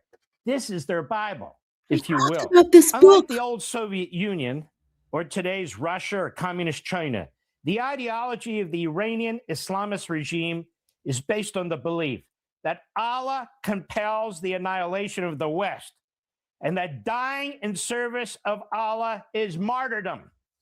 Mutual assured destruction is not a deterrence. So how do we eliminate the regime? Well, there's some things we haven't tried for some reason. First, rather than pushing away Israel, we didn't push away Thatcher, we didn't push away Churchill. Rather than pushing away Israel and Netanyahu, we should embrace their military. We should embrace their intelligence expertise in the region, as we did early in this war. Regardless of what the Arab states and Turkey and Pakistan think or what they want, it is in our national security interest to end the Iranian regime as fast as we can, period. Just as Reagan worked with Thatcher, we must continue to work with Netanyahu. He is a strength. He is a strength. Second, our focus should include training, arming, and assisting Iranian opposition groups, as I have said for months, to fight the regime from within that country. The regime fears this more than they fear us. which is why it has executed tens of thousands of Iranians and continues to execute anyone who dares to even speak against them, unless and until we seriously address the internal security apparatus, which we cannot do at 35,000 and 40,000 feet with bombers and jet fighters. That is, namely the Iranian Republican Guard Corps. The regime will not be defeated. The people of Iran are an enormous asset and liberation movement waiting to be supported. These are brave people. They number in the millions, and many of the families there have every reason to take retribution on this regime. Anyone who advises the president that this should not or cannot be done, in my view, should be replaced with military and intelligence leaders who can and will get this done. This is the way we're going to defeat the regime. Not MOUs, not deals, not statements that, well, there are moderates and they regret their last 47 years. You know what that tells me? A complete lack of understanding of what we're dealing with. And I'm incredibly proud that our president is taking it to the regime, that he's leading this righteous and noble war for peace against terrorism, despite the isolationists, despite the Democrat Party, despite the quislings in Europe. The Arab monarchs and the Middle East dictators should be told that we will do what we must do, whether they like it or not. Either join us or get out of the way. In the end, they will benefit greatly from what we are doing. And for those who are out there saying Israel's all by itself, it's isolated, that they want forever wars. These are horrible, horrible slanders and libels against that country and our allies. 9 million people, 7 million of whom are Jewish, surrounded by 250 million individuals, many of whom want to destroy them. This type of propaganda is, to me, utterly unacceptable. There's a great piece in Real Clear Politics, Is Israel Actually More Isolated Than Ever, by Rich Goldberg and Roger Zakheim, brilliant men, experts. And they point out Israel has new alliances with, strong alliances with, diplomatic alliances with, and now military alliances with Argentina, Bolivia, Chile, Colombia, the Conservative Party of Canada, the British Tories, Slovenia, Germany, India's Modi. In fact, military delegations have been sent to Israel to buy equipment, to gather intelligence from India and Germany, from Canada, Britain, France, Morocco, Finland, Greece, Cyprus, the Czech Republic, Hungary, Poland, Austria, Estonia, Japan, Romania, Serbia, Slovenia, all came to Israel to learn from its military battlefield lessons and innovations, even as some of its political leaders blast Israel in public. They work with them in private.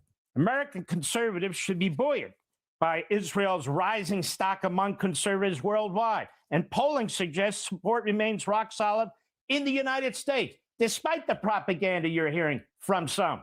Recent survey conducted by the Reagan Institute found 80% of MAGA Republicans think Israel's security matters to the United States' security and prosperity, including 63% of those under 30. Over 70% of MAGA Republicans also support sending weapons to Israel, while 60% of Democrats oppose arming Israel. And then that vote last week about cutting off aid to Israel, every Republican but that reprobate Massey voted no, we don't support that. Half the Democrats said, yes, we do support it. But that part is due to this growing, hideous anti-Semitism in the Democrat Party. And one day they're going to pay a price for that, because Americans are not anti-Semitic, not red-blooded, patriotic Americans. No way. Now, I want to swing quickly again into the Marxist Islamist movement in our country, this enemy within that is consuming the Democrat Party in a number of our communities. What is missing from most of their propaganda, their agendas, and their ideologies? What's missing? Freedom, free will, individual rights. They almost never talk about it. They constantly talk about groups of people, categories of people, economic classes, oppressed races and oppressor races, but rarely do they talk about individuals and freedom and God-given rights. In fact, they never talk about individual sovereignty, the core of Judeo-Christian and Enlightenment beliefs and the core of our founding in the Declaration of Independence. The reason is Marxism and Islamism are fundamentally totalitarian ideologies. Individuals are to serve the greater good. And the greater good is whatever these masterminds, self-appointed, say it is. And if the individual has a different opinion or seeks a different path or ignores the masterminds, they will be punished in one form or another. And depending on the nature of the regime, it could lead to torture, imprisonment, or even death in its most aggressive forms. History is filled of examples. School is for indoctrination, not learning or knowledge. Language is for manipulation, not open and free communication. Property is for the masterminds to do as they please. The individual has no rights in property or say in its use. Again, the individual human being is of no consequence. He or she serves the greater good, that is, the state and its masterminds, and whatever they claim the greater good is. Ultimately, there must be thought control. In other words, the masterminds and the state determine what is good, bad, acceptable, banned, or promoted. This is why capitalism or free market commerce is relentlessly denounced and sabotaged. Capitalism is the source of private property. It is the source of individual motivation, boundless creativity, and inventiveness. That is the application of free thinking to human endeavors. Capitalism creates wealth, prosperity, a vibrant middle class, and so forth. You cannot have a successful revolution, you see, if the people think for themselves and are self-sufficient and successful and mostly happy. This is the opposite of the masterminds and the state allocating resources. And they allocate resources based on ideological and political considerations, and most of all, to serve their own power and the power of the state. And they do so in lieu of all the information and knowledge and individual decision-making of a free person, free individuals who know better than anyone else how to make these decisions. Dead are the profit incentives, the allocation of resources based on supply and demand, rational investment and capital allocation, personal motivation and innovation, and so forth. Smothered. Individual freedom and free will and individual rights cannot exist in the context of a centralized government and police state whose masterminds claim to represent the best interests of society, whether the people like it or not, because in the end, the people have no say whatsoever. These masterminds always talk about what could be, if only the individual would surrender his or her liberty, free will, and property to the state. These masterminds talk constantly about equality. If the kind of equality they mean is the dehumanization of the individual and turning the individual into a so-called worker for the machinery of the state. These masterminds promise abundance and affordability when there are no such things in communist regimes.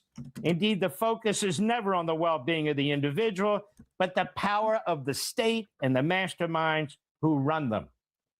The Islamist regimes, such as in Iran, and as Khomeini preached, adopt the Marxist economic ideology because it smothers the individual and empowers the state. And the Islamists promote what they call the Islamist government, in which there are also no individual rights, and each person is nothing more than a servant or slave to the cause.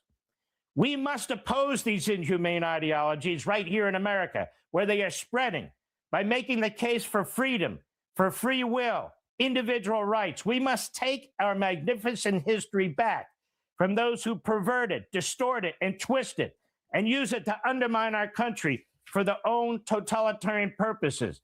By constantly celebrating it. We must constantly celebrate it and celebrate we the people and those who founded this nation, built this great nation, and those who are doing so today.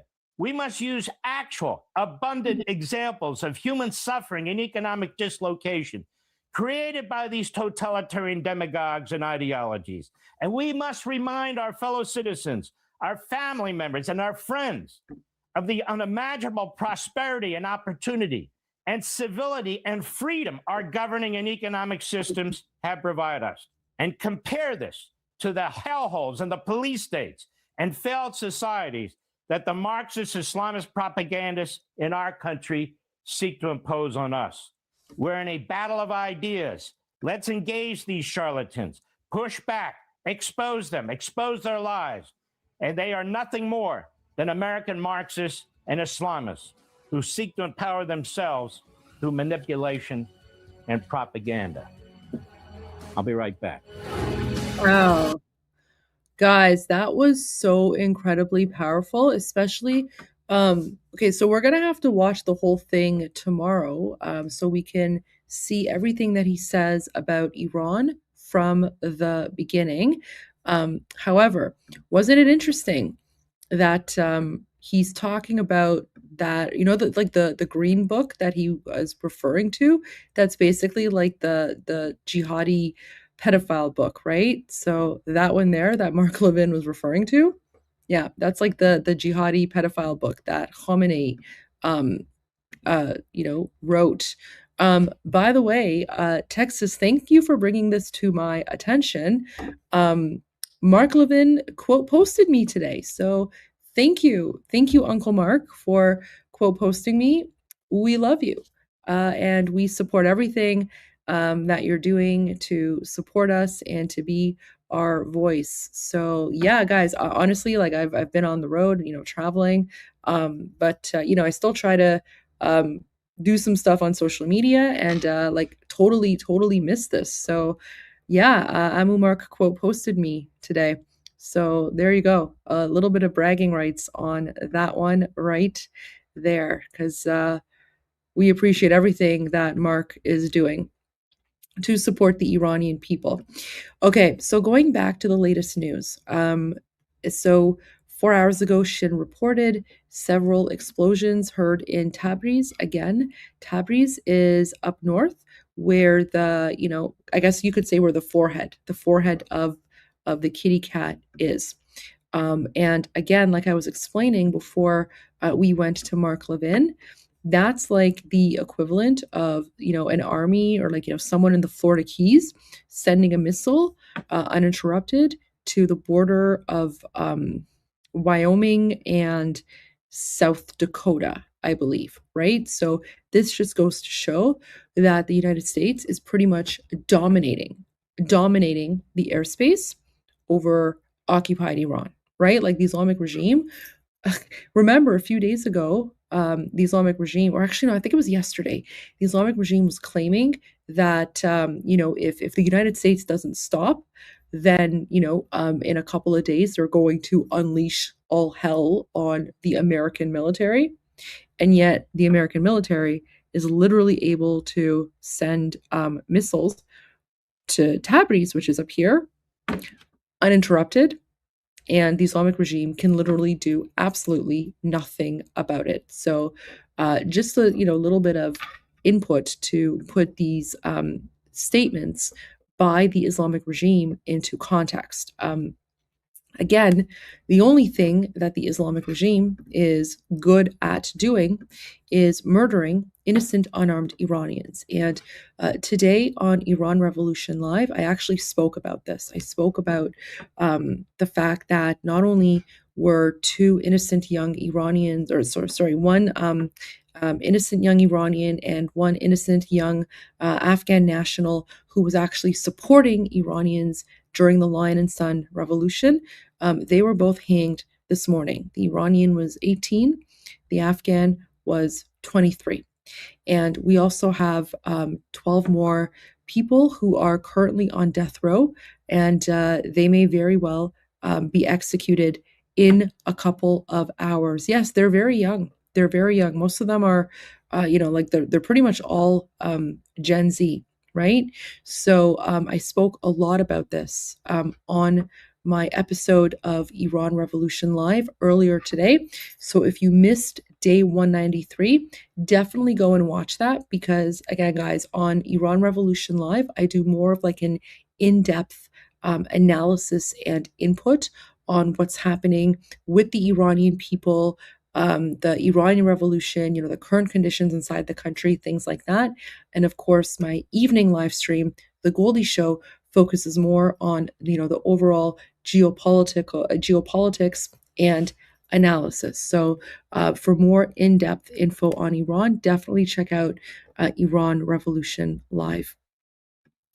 Okay, so explosions heard in Tabriz, blasts in Khorramabad, and 4 hours ago, CENTCOM stated that it has begun conducting a new wave of strikes against Iran at 7 p.m. Eastern for the 9th consecutive night.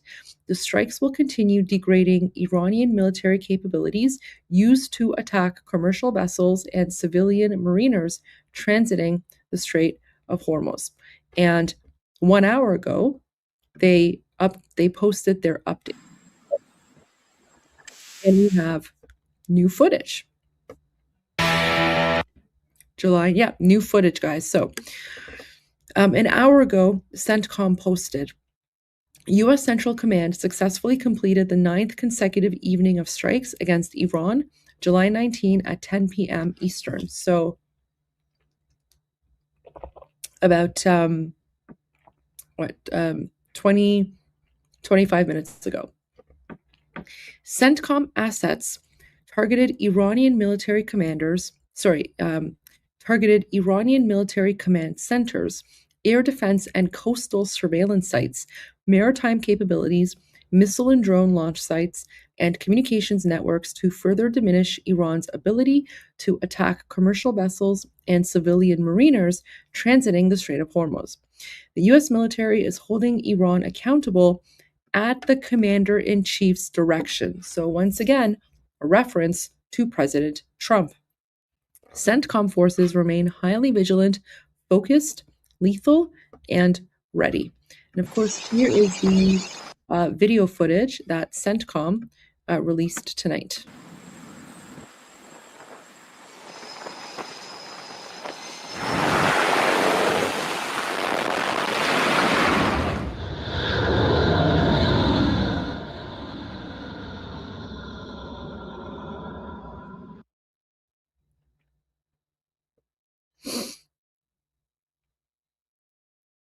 Wow.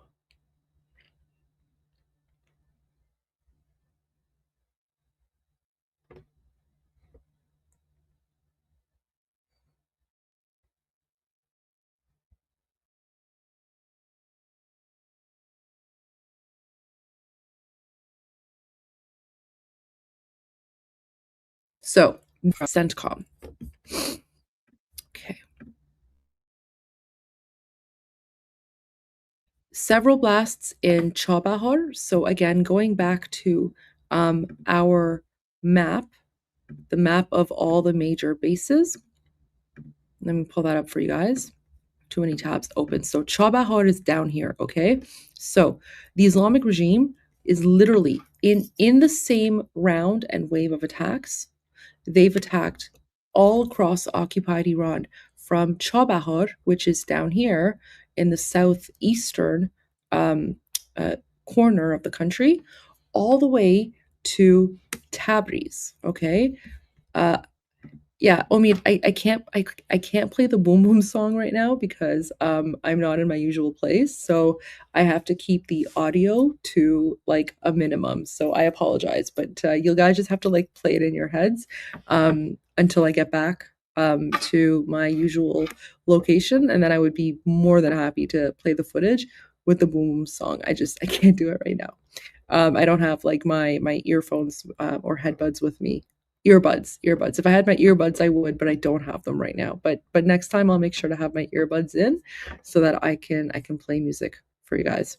But yeah, so basically from this corner, like in one round, they went from the southeastern corner of the of occupied Iran all the way to Tabriz. And Tabriz, remember, that's the northwestern part. That's where the like the forehead, the kitty's forehead, right?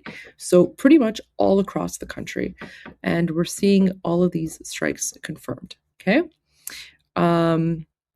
2 explosions in Mashhad. So again, Mashhad would be this base here, right? So remember, this is like the main sort of hubs. Mashhad is up here.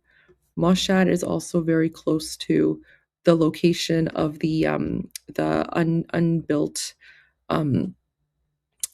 nuclear facility that had been targeted. And then finally we have okay, so blasts in Hormozd Bushehr province. So they're hitting Bushehr. Wow. Okay, so here's footage of Sarbandar. Okay, guys, Sarbandar. Sarbandar is like another tiny area in Khuzestan. That's my province. Right? So literally, guys, like they're going through Khuzestan province with a fine-tooth comb. New blasts in Chabahar, explosions heard in Takob suburbs, West Azerbaijan province, Iran. Wow, okay, so, oh my gosh, okay, look at this, guys, like, literally they're hitting all over, okay? Let me pull this up for you guys. What's this? Open image in new tab. There we go. So, where's it? There you go. So West Azerbaijan province is here, okay? And then Tabriz is over here. Khuzestan, right? Khuzestan. So whenever I talk about like Ahvaz or Mashhad or Abadan or that like unbuilt nuclear power plant, that's here in Khuzestan. There was also strikes, boom booms in Tehran. And then of course, all down here, right? All in like the Bushehr area. So Bushehr, and then, you know, Bandar Abbas is here. Qishm Island is here. And then Chabahar is down here. So guys, literally all over here has just been like boom booms, okay? This entire part. It's been mostly like here, but it's not actually gone up to that part as well. So there you go. Little bit of, it's like a visual, just a visual on where these strikes have been happening. Now, let me just make sure there's, yeah, okay, so here's Islamic like Durka news confirming blasts heard in Tabriz. So he's saying a few minutes ago we heard approximately 3 explosions in Tabriz.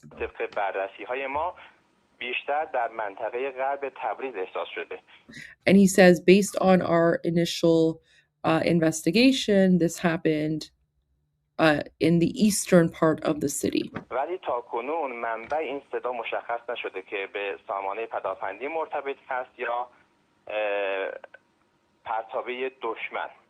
So he's like, but up until now, we haven't yet been able to confirm if the sound of the explosions came from, you know, the air defense systems of the Islamic regime, or if it came from the Americans.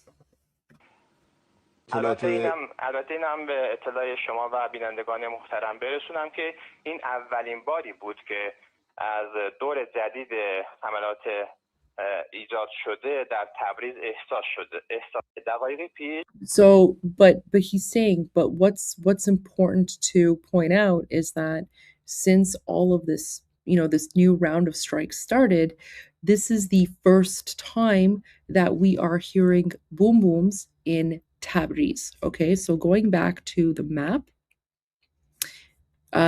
for the last 10 nights, we've heard and seen a lot of boom booms in the southern part, okay, and of course Khuzestan as well, but it's been sort of limited to this area here with, like, you know, a few explosions here. There was something in Aqale, which is like over here, right? But now tonight, for the first time, it's expanded and it's gone all the way to Tabriz, which is up here. So definitely, guys, that to me, that is a significant escalation by the Americans, right? Like, this is not de-escalation, it's escalation. The attacks, like the attacks against the Islamic regime, they're not only intensifying in the locations where they're already, been targeting prior to this, but they're now expanding and they're going to new locations. So this is literally the farthest thing from de-escalation, right? Like, this is escalation, and it seems like President Trump is just getting warmed up. We don't know what the targets were in Tabriz. I mean, it's an IRGC base. Like, I know whatever it is, it's like military or IRGC owned, right? We don't know what it is yet, because these explosions were literally just heard a few hours ago. So we're probably going to have to wait for probably like 24 hours.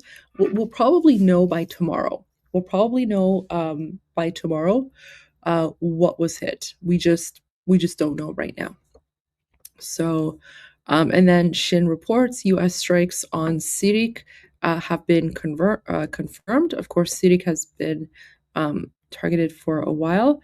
Oh, poor Shin, I guess he woke up. Shin woke up. So, multiple explosions reported in Chabahar.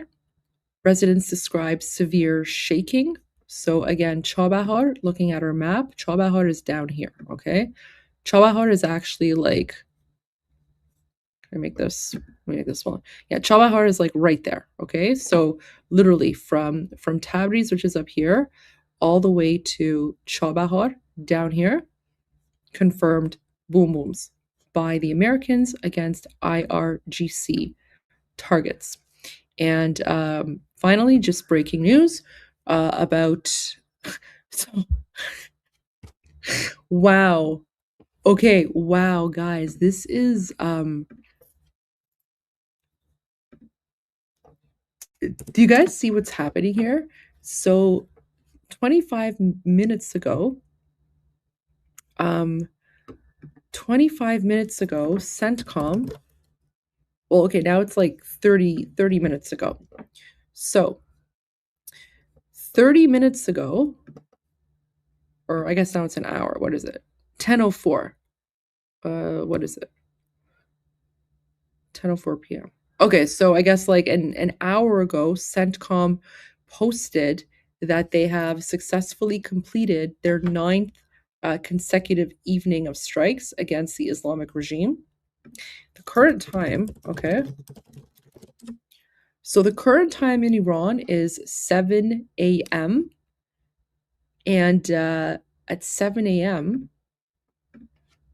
the sirens in Bahrain went off, and apparently, well, not apparently, but the Islamic regime has now sent missiles to Bahrain, okay? And it seems as if the Islamic regime waited for CENTCOM to announce that they're done, and then as soon as CENTCOM said that, the Islamic regime decided to strike Bahrain. Okay? Let's see if there's any new information there. No, that's all we're getting. That's all we're getting from Bahrain right now. So, yeah. Okay, guys. So, again, like, I'm not really a breaking news channel, but of course, with the conflict going on, more than happy to give the breaking news updates on this. But keep in mind, my channel is more, geopolitical analysis based on what we are seeing right now. And so, we're getting kind of to the end of my show. We've also gone on a little bit too long. But that's okay. More than happy to talk about this. So Once again, my overall analysis for tonight is that based on everything that we are seeing from the Americans, and of course also from the Islamic regime. And let me just pull up one thing from the Islamic regime that I wanted to share with you guys, okay?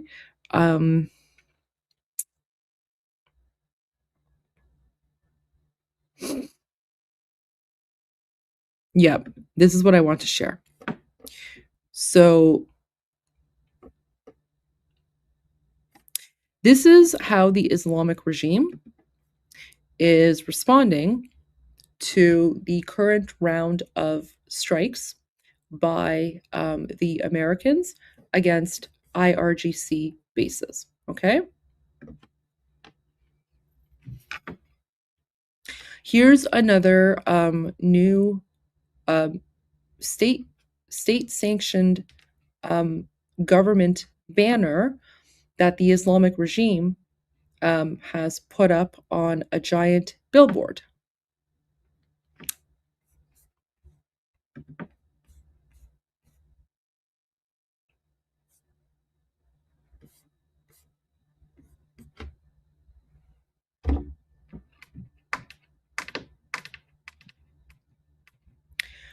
So there you go. This is what I mean when I say that the Islamic regime is a 7th century inbred jihadi death cult that cannot be reasoned with, that cannot be negotiated with. And the only thing that anyone can do to them is to exterminate them, right? The Islamic regime is literally a cancer, okay? It is a cancer. And as we all know, the only way to cure cancer is to get rid of it. Because if you leave even one cancer cell alive, it will duplicate and grow, and it will come back even harder than before. So welcome to the ideology of the Islamic regime. If you think that you can negotiate with these people, or you can reason with them, or that, these are people that can, reform in any way, this is what they're literally doing. So this is why we Iranians are always saying, don't negotiate with the Islamic regime, finish the job, destroy them. And, Mark Levin was very right. The boots on the ground are the Iranian people. If the Americans destroy the Islamic regime, the Iranian people will rise up and take control of the country. And then we can go back to being the allies that we were before Jimmy Carter and the Democrats helped these Muslim Nazis come to power. And as you can see, this is a kind of garbage jihadi propaganda that they have been putting out there. And it is absolutely disgusting and absolutely abhorrent. However, I do want to say that based on everything that I've seen tonight, my analysis remains unchanged from last night. So my analysis tonight is the way that I see it. It's, full steam ahead for the Americans. I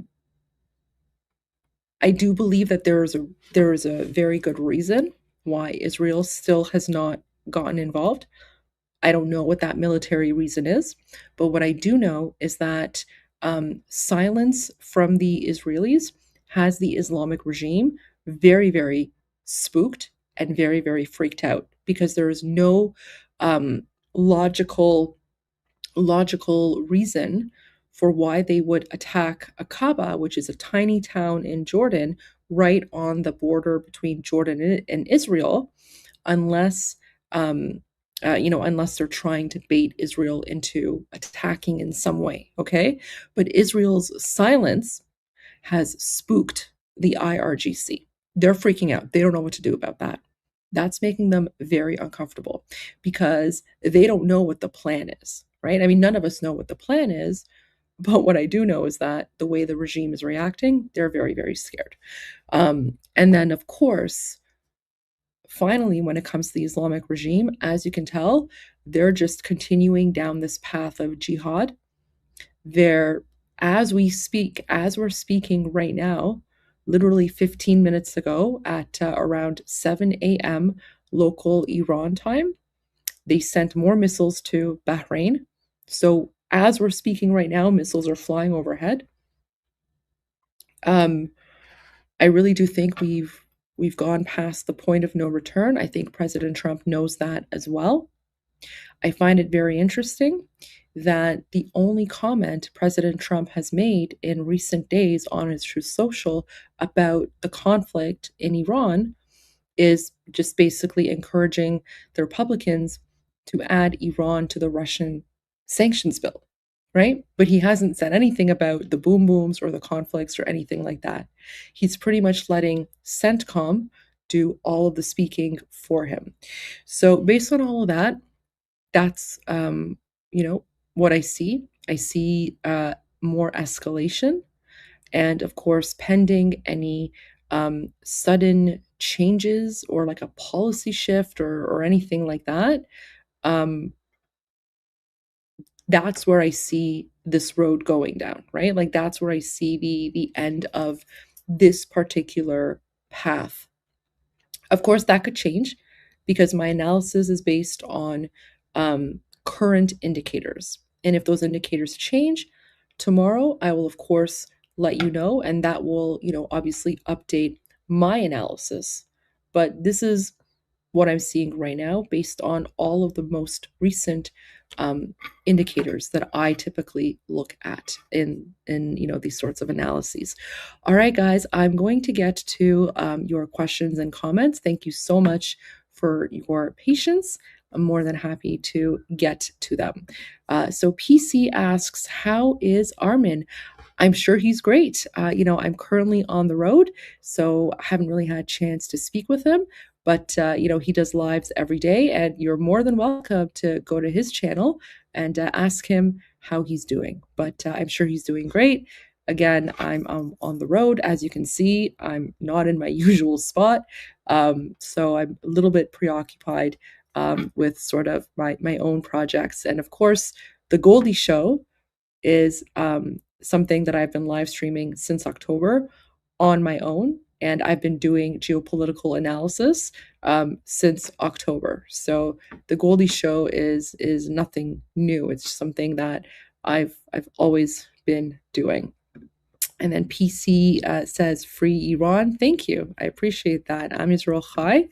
PC Love says, Office of Supreme Leader will soon be abolished. That is music to my ears. I love to hear that. Then we have Taris Edai. Good day, Goldie.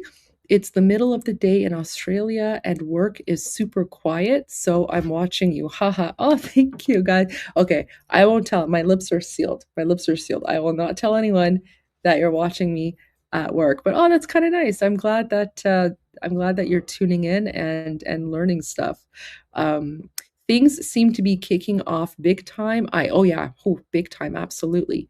My thoughts and prayers are with the Iranian people. Oh, thank you so much. That means so much to me. Very kind of you. Miss T became a new member. Welcome to Goldie's Gang.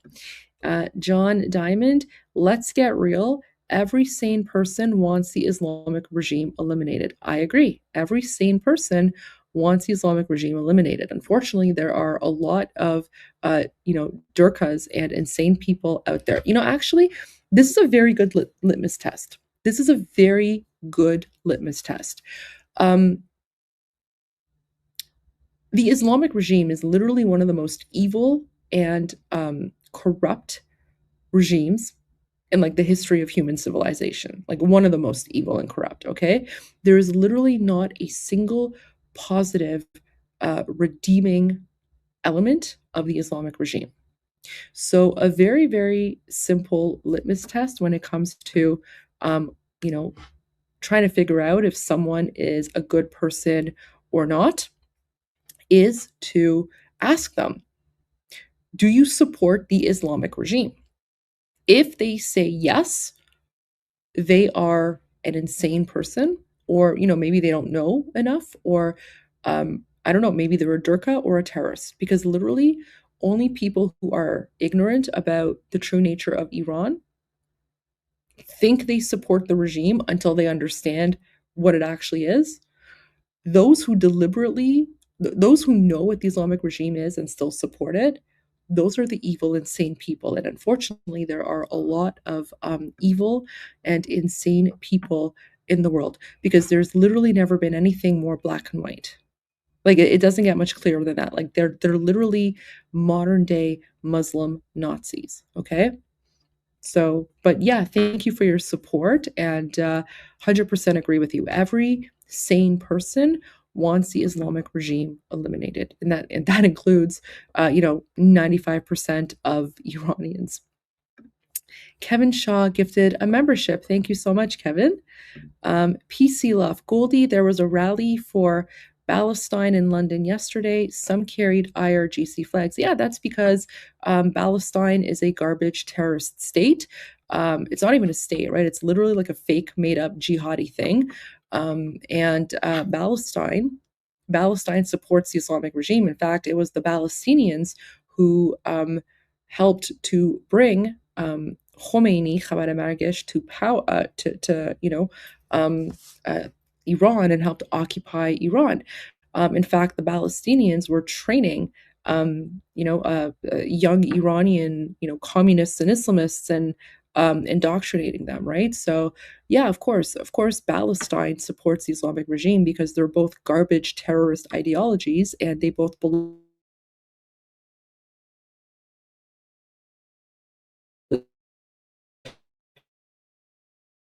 terrorists. And I think the fact that sorry guys, my internet connection is going in and out, but I think I'm back. But what I was saying is, the fact that Palestinians support the Islamic regime, that in and of itself just goes to show like that they're literally terrorists, right? And they're the ones who are engaging in jihad against Israelis, and they're the ones who are trying to occupy Israel the exact same way that the Islamic regime is engaging in jihad against the Iranian people. And they have occupied Iran. So yeah, they're all one and the same garbage ideology, right? Like, they're all basically terrorists. Stephen Riley, crew served machine gun similar to our 50 cal. Yeah, so Stephen is referring to the machine gun here. Stephen is referring to this, I believe, right? So that machine gun there, 50 caliber, that's used by the Islamic regime police to murder innocent unarmed Iranians. Yeah, it's a 50 caliber. And it's absolutely horrifying.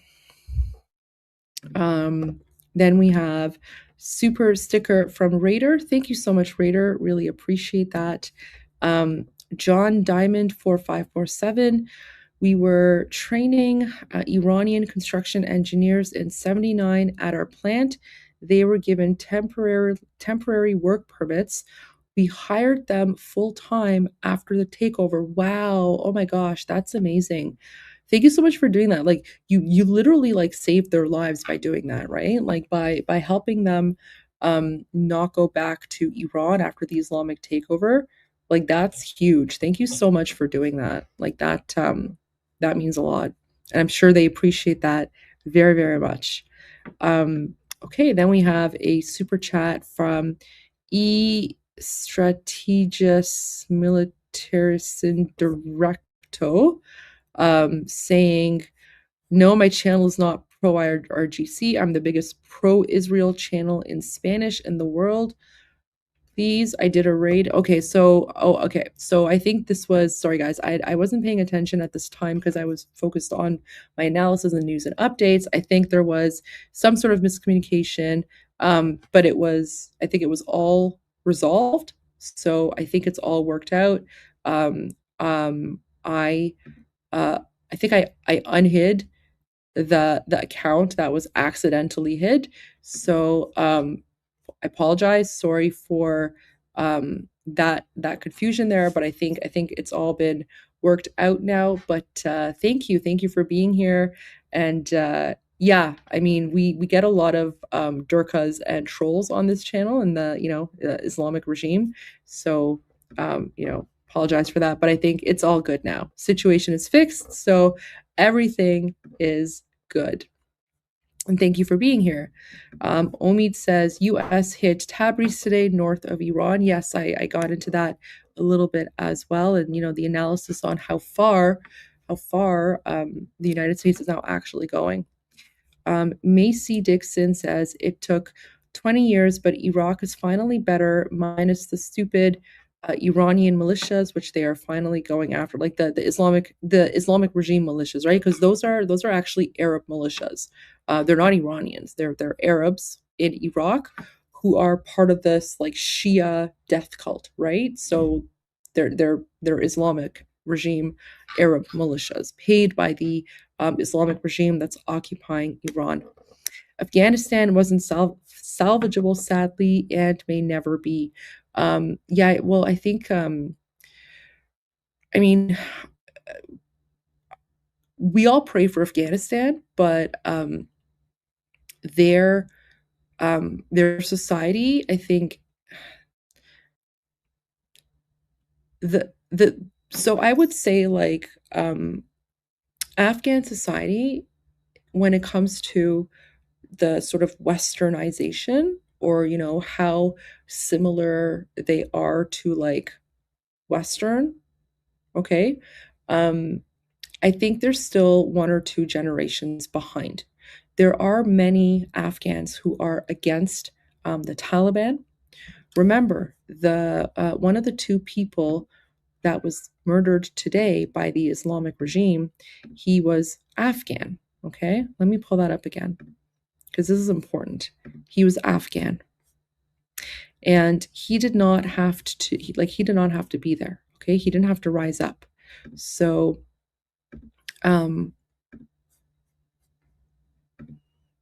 right, this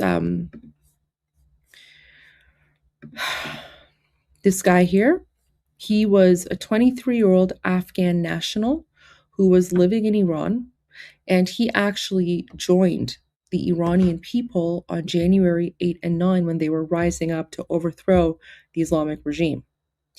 And his name was Gol Mohammad. He was executed today by the Islamic regime because he was helping Iranian people. So, there are a lot of Afghan people who are fighting against the Taliban, and they're fighting for freedom. But, I've spoken with a lot of my, Afghan friends and, political activists. And one of the challenges that the Afghan, society faces as a whole is that, unfortunately, they have been way too infiltrated with the Durkas. So the ratio of people in Afghan society and culture who are, more westernized, that ratio is much smaller to the ones who are Durkas. And so even within, amongst themselves, they say, especially the activists, human rights activists, is that they, probably need like maybe 1 or 2 more generations so that the younger generations can, of course, grow up and, be more open-minded, I guess, right? So that's sort of so I don't want to say Afghanistan is not salvageable. The Afghan people, they deserve freedom too, just as much as everyone else. But, their society faces its own sort of unique challenges. And the Durkas there, the terrorists, they have ingrained far too much, but, never ever give up hope. And, I have a feeling that when the Islamic regime falls, that is going to have repercussions. That is going to have repercussions. That's going to benefit everyone who is fighting against Islamic terrorists. And that's, I think that's going to be big. I think that's going to be big. And I think that the fall of the Islamic regime will, in a way, also have a positive impact on Afghanistan, in the sense that, it's going to be like a ripple effect. So, but, never ever give up hope. And, like I've there are a lot of Afghan people who are fighting the Taliban. There's like one group of, like, one tribe, they're called the Hazara tribe. And I've actually, when I was a politician, they invited me to several of their events to speak, because there is like a genocide going on against the Hazara people by the Taliban, right? Like it's absolutely disgusting what's happening there. So lots of human rights issues in Afghanistan as well.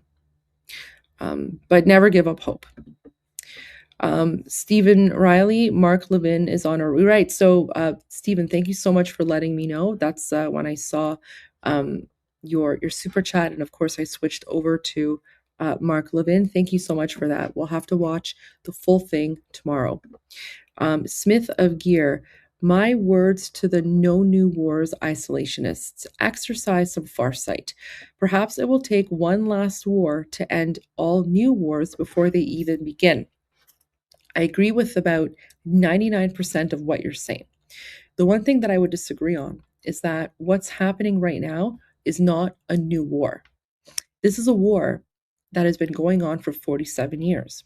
The Islamic regime started this war against the United States back in 1979 when they occupied Iran in the first place. And even though the Islamic regime itself may not have been directly attacking the United States, but they have been doing so through their proxies, right?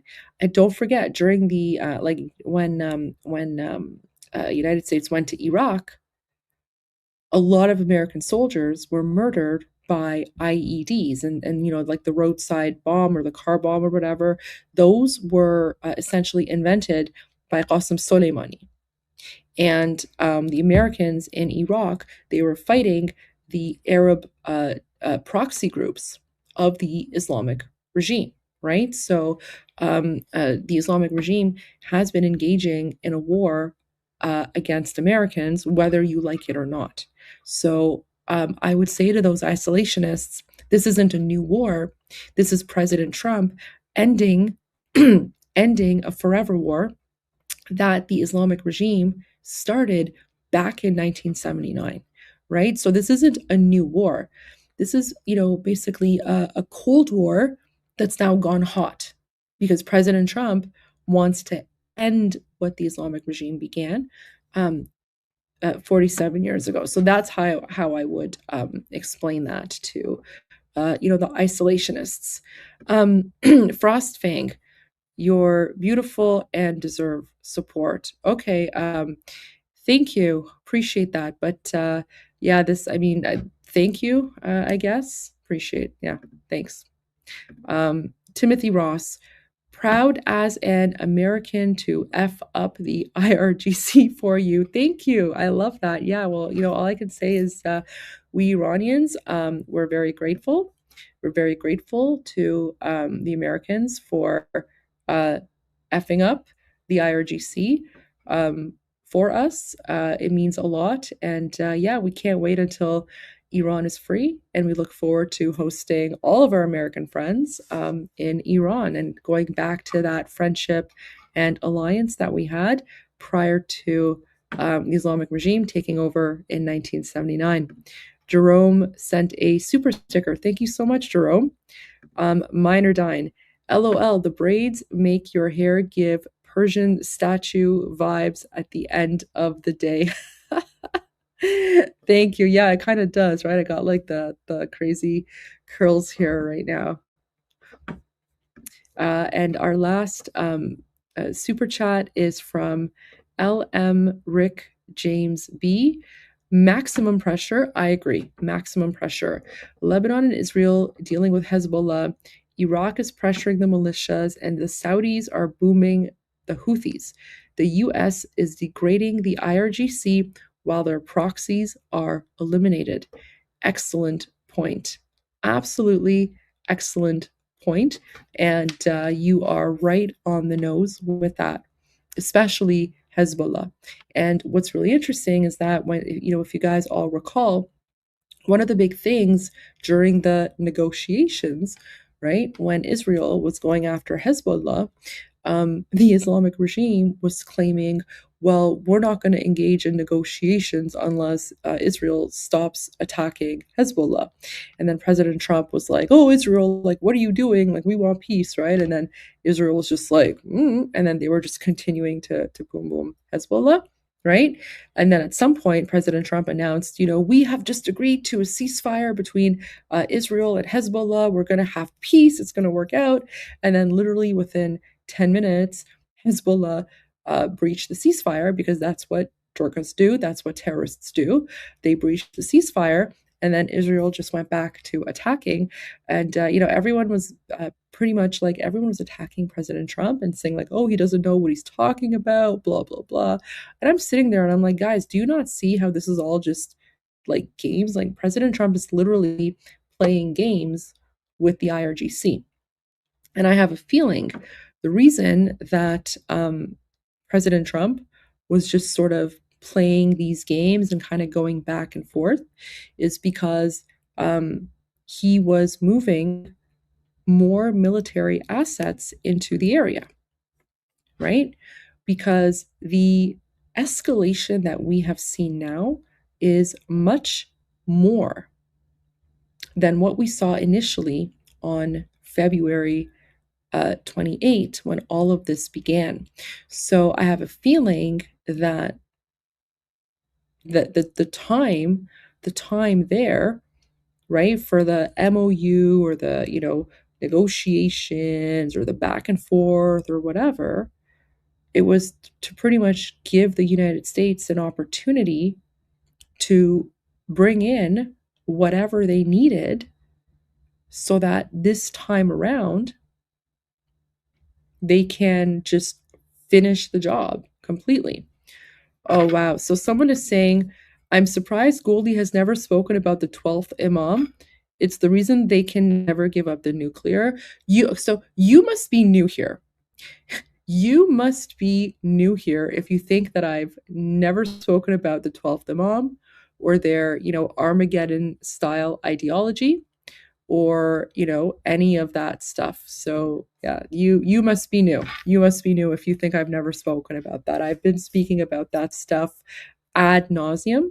Like I've said, the Islamic regime is a jihadi death cult. Okay, they're a jihadi death cult. They thrive on martyrdom. I know. I've done so many live streams on this topic. It's okay. You must be new here, but that's fine. But when I say they're a jihadi death cult, that's what I'm referring to. I'm referring to all of that. We don't need to get into the details every single time, because I've gone into the details for literally the last 193 days. The last 193 days. But there you go. Do I ever talk about the 420th Imam? Sometimes I do. There you go. But only on 420. I only talk about the 420th Imam on 420. Anyways, guys, I wanted to thank you all for tuning in. Again, this live stream has gone on much longer than I thought. But more than happy to do that, because I know there's a lot going on. So once again, thank you for your patience. Thank you for being with me, in my like low tech space, because, usually I'm in my own studio, but right now I'm traveling a little bit. So tomorrow I'm going to be on the road a little bit longer than usual. So, I don't know if I'm going to be able to, I don't know how I'm going to run my 2 live streams tomorrow, but I will do them. It might just have to be maybe later in the day. I have no idea. But just make sure that your notifications are turned on so that whenever I do go live, you can see them. Because again, for like the next 10 days or so, 10 days, yeah, almost like 2 weeks, I'm not going to have like my usual normal schedule. So I do apologize for that, but I will bring you the news and analysis every single day. So guys, thank you everyone for tuning in. Thank you for your comments. Thank you for all your support. To everyone who is new, welcome to my channel. It's going to be a crash course in a lot of various things, but the one thing that all of you need to know is that I'm Goldie Gamari. You have been watching The Goldie Show, and as always, now you know. I will see you guys tomorrow.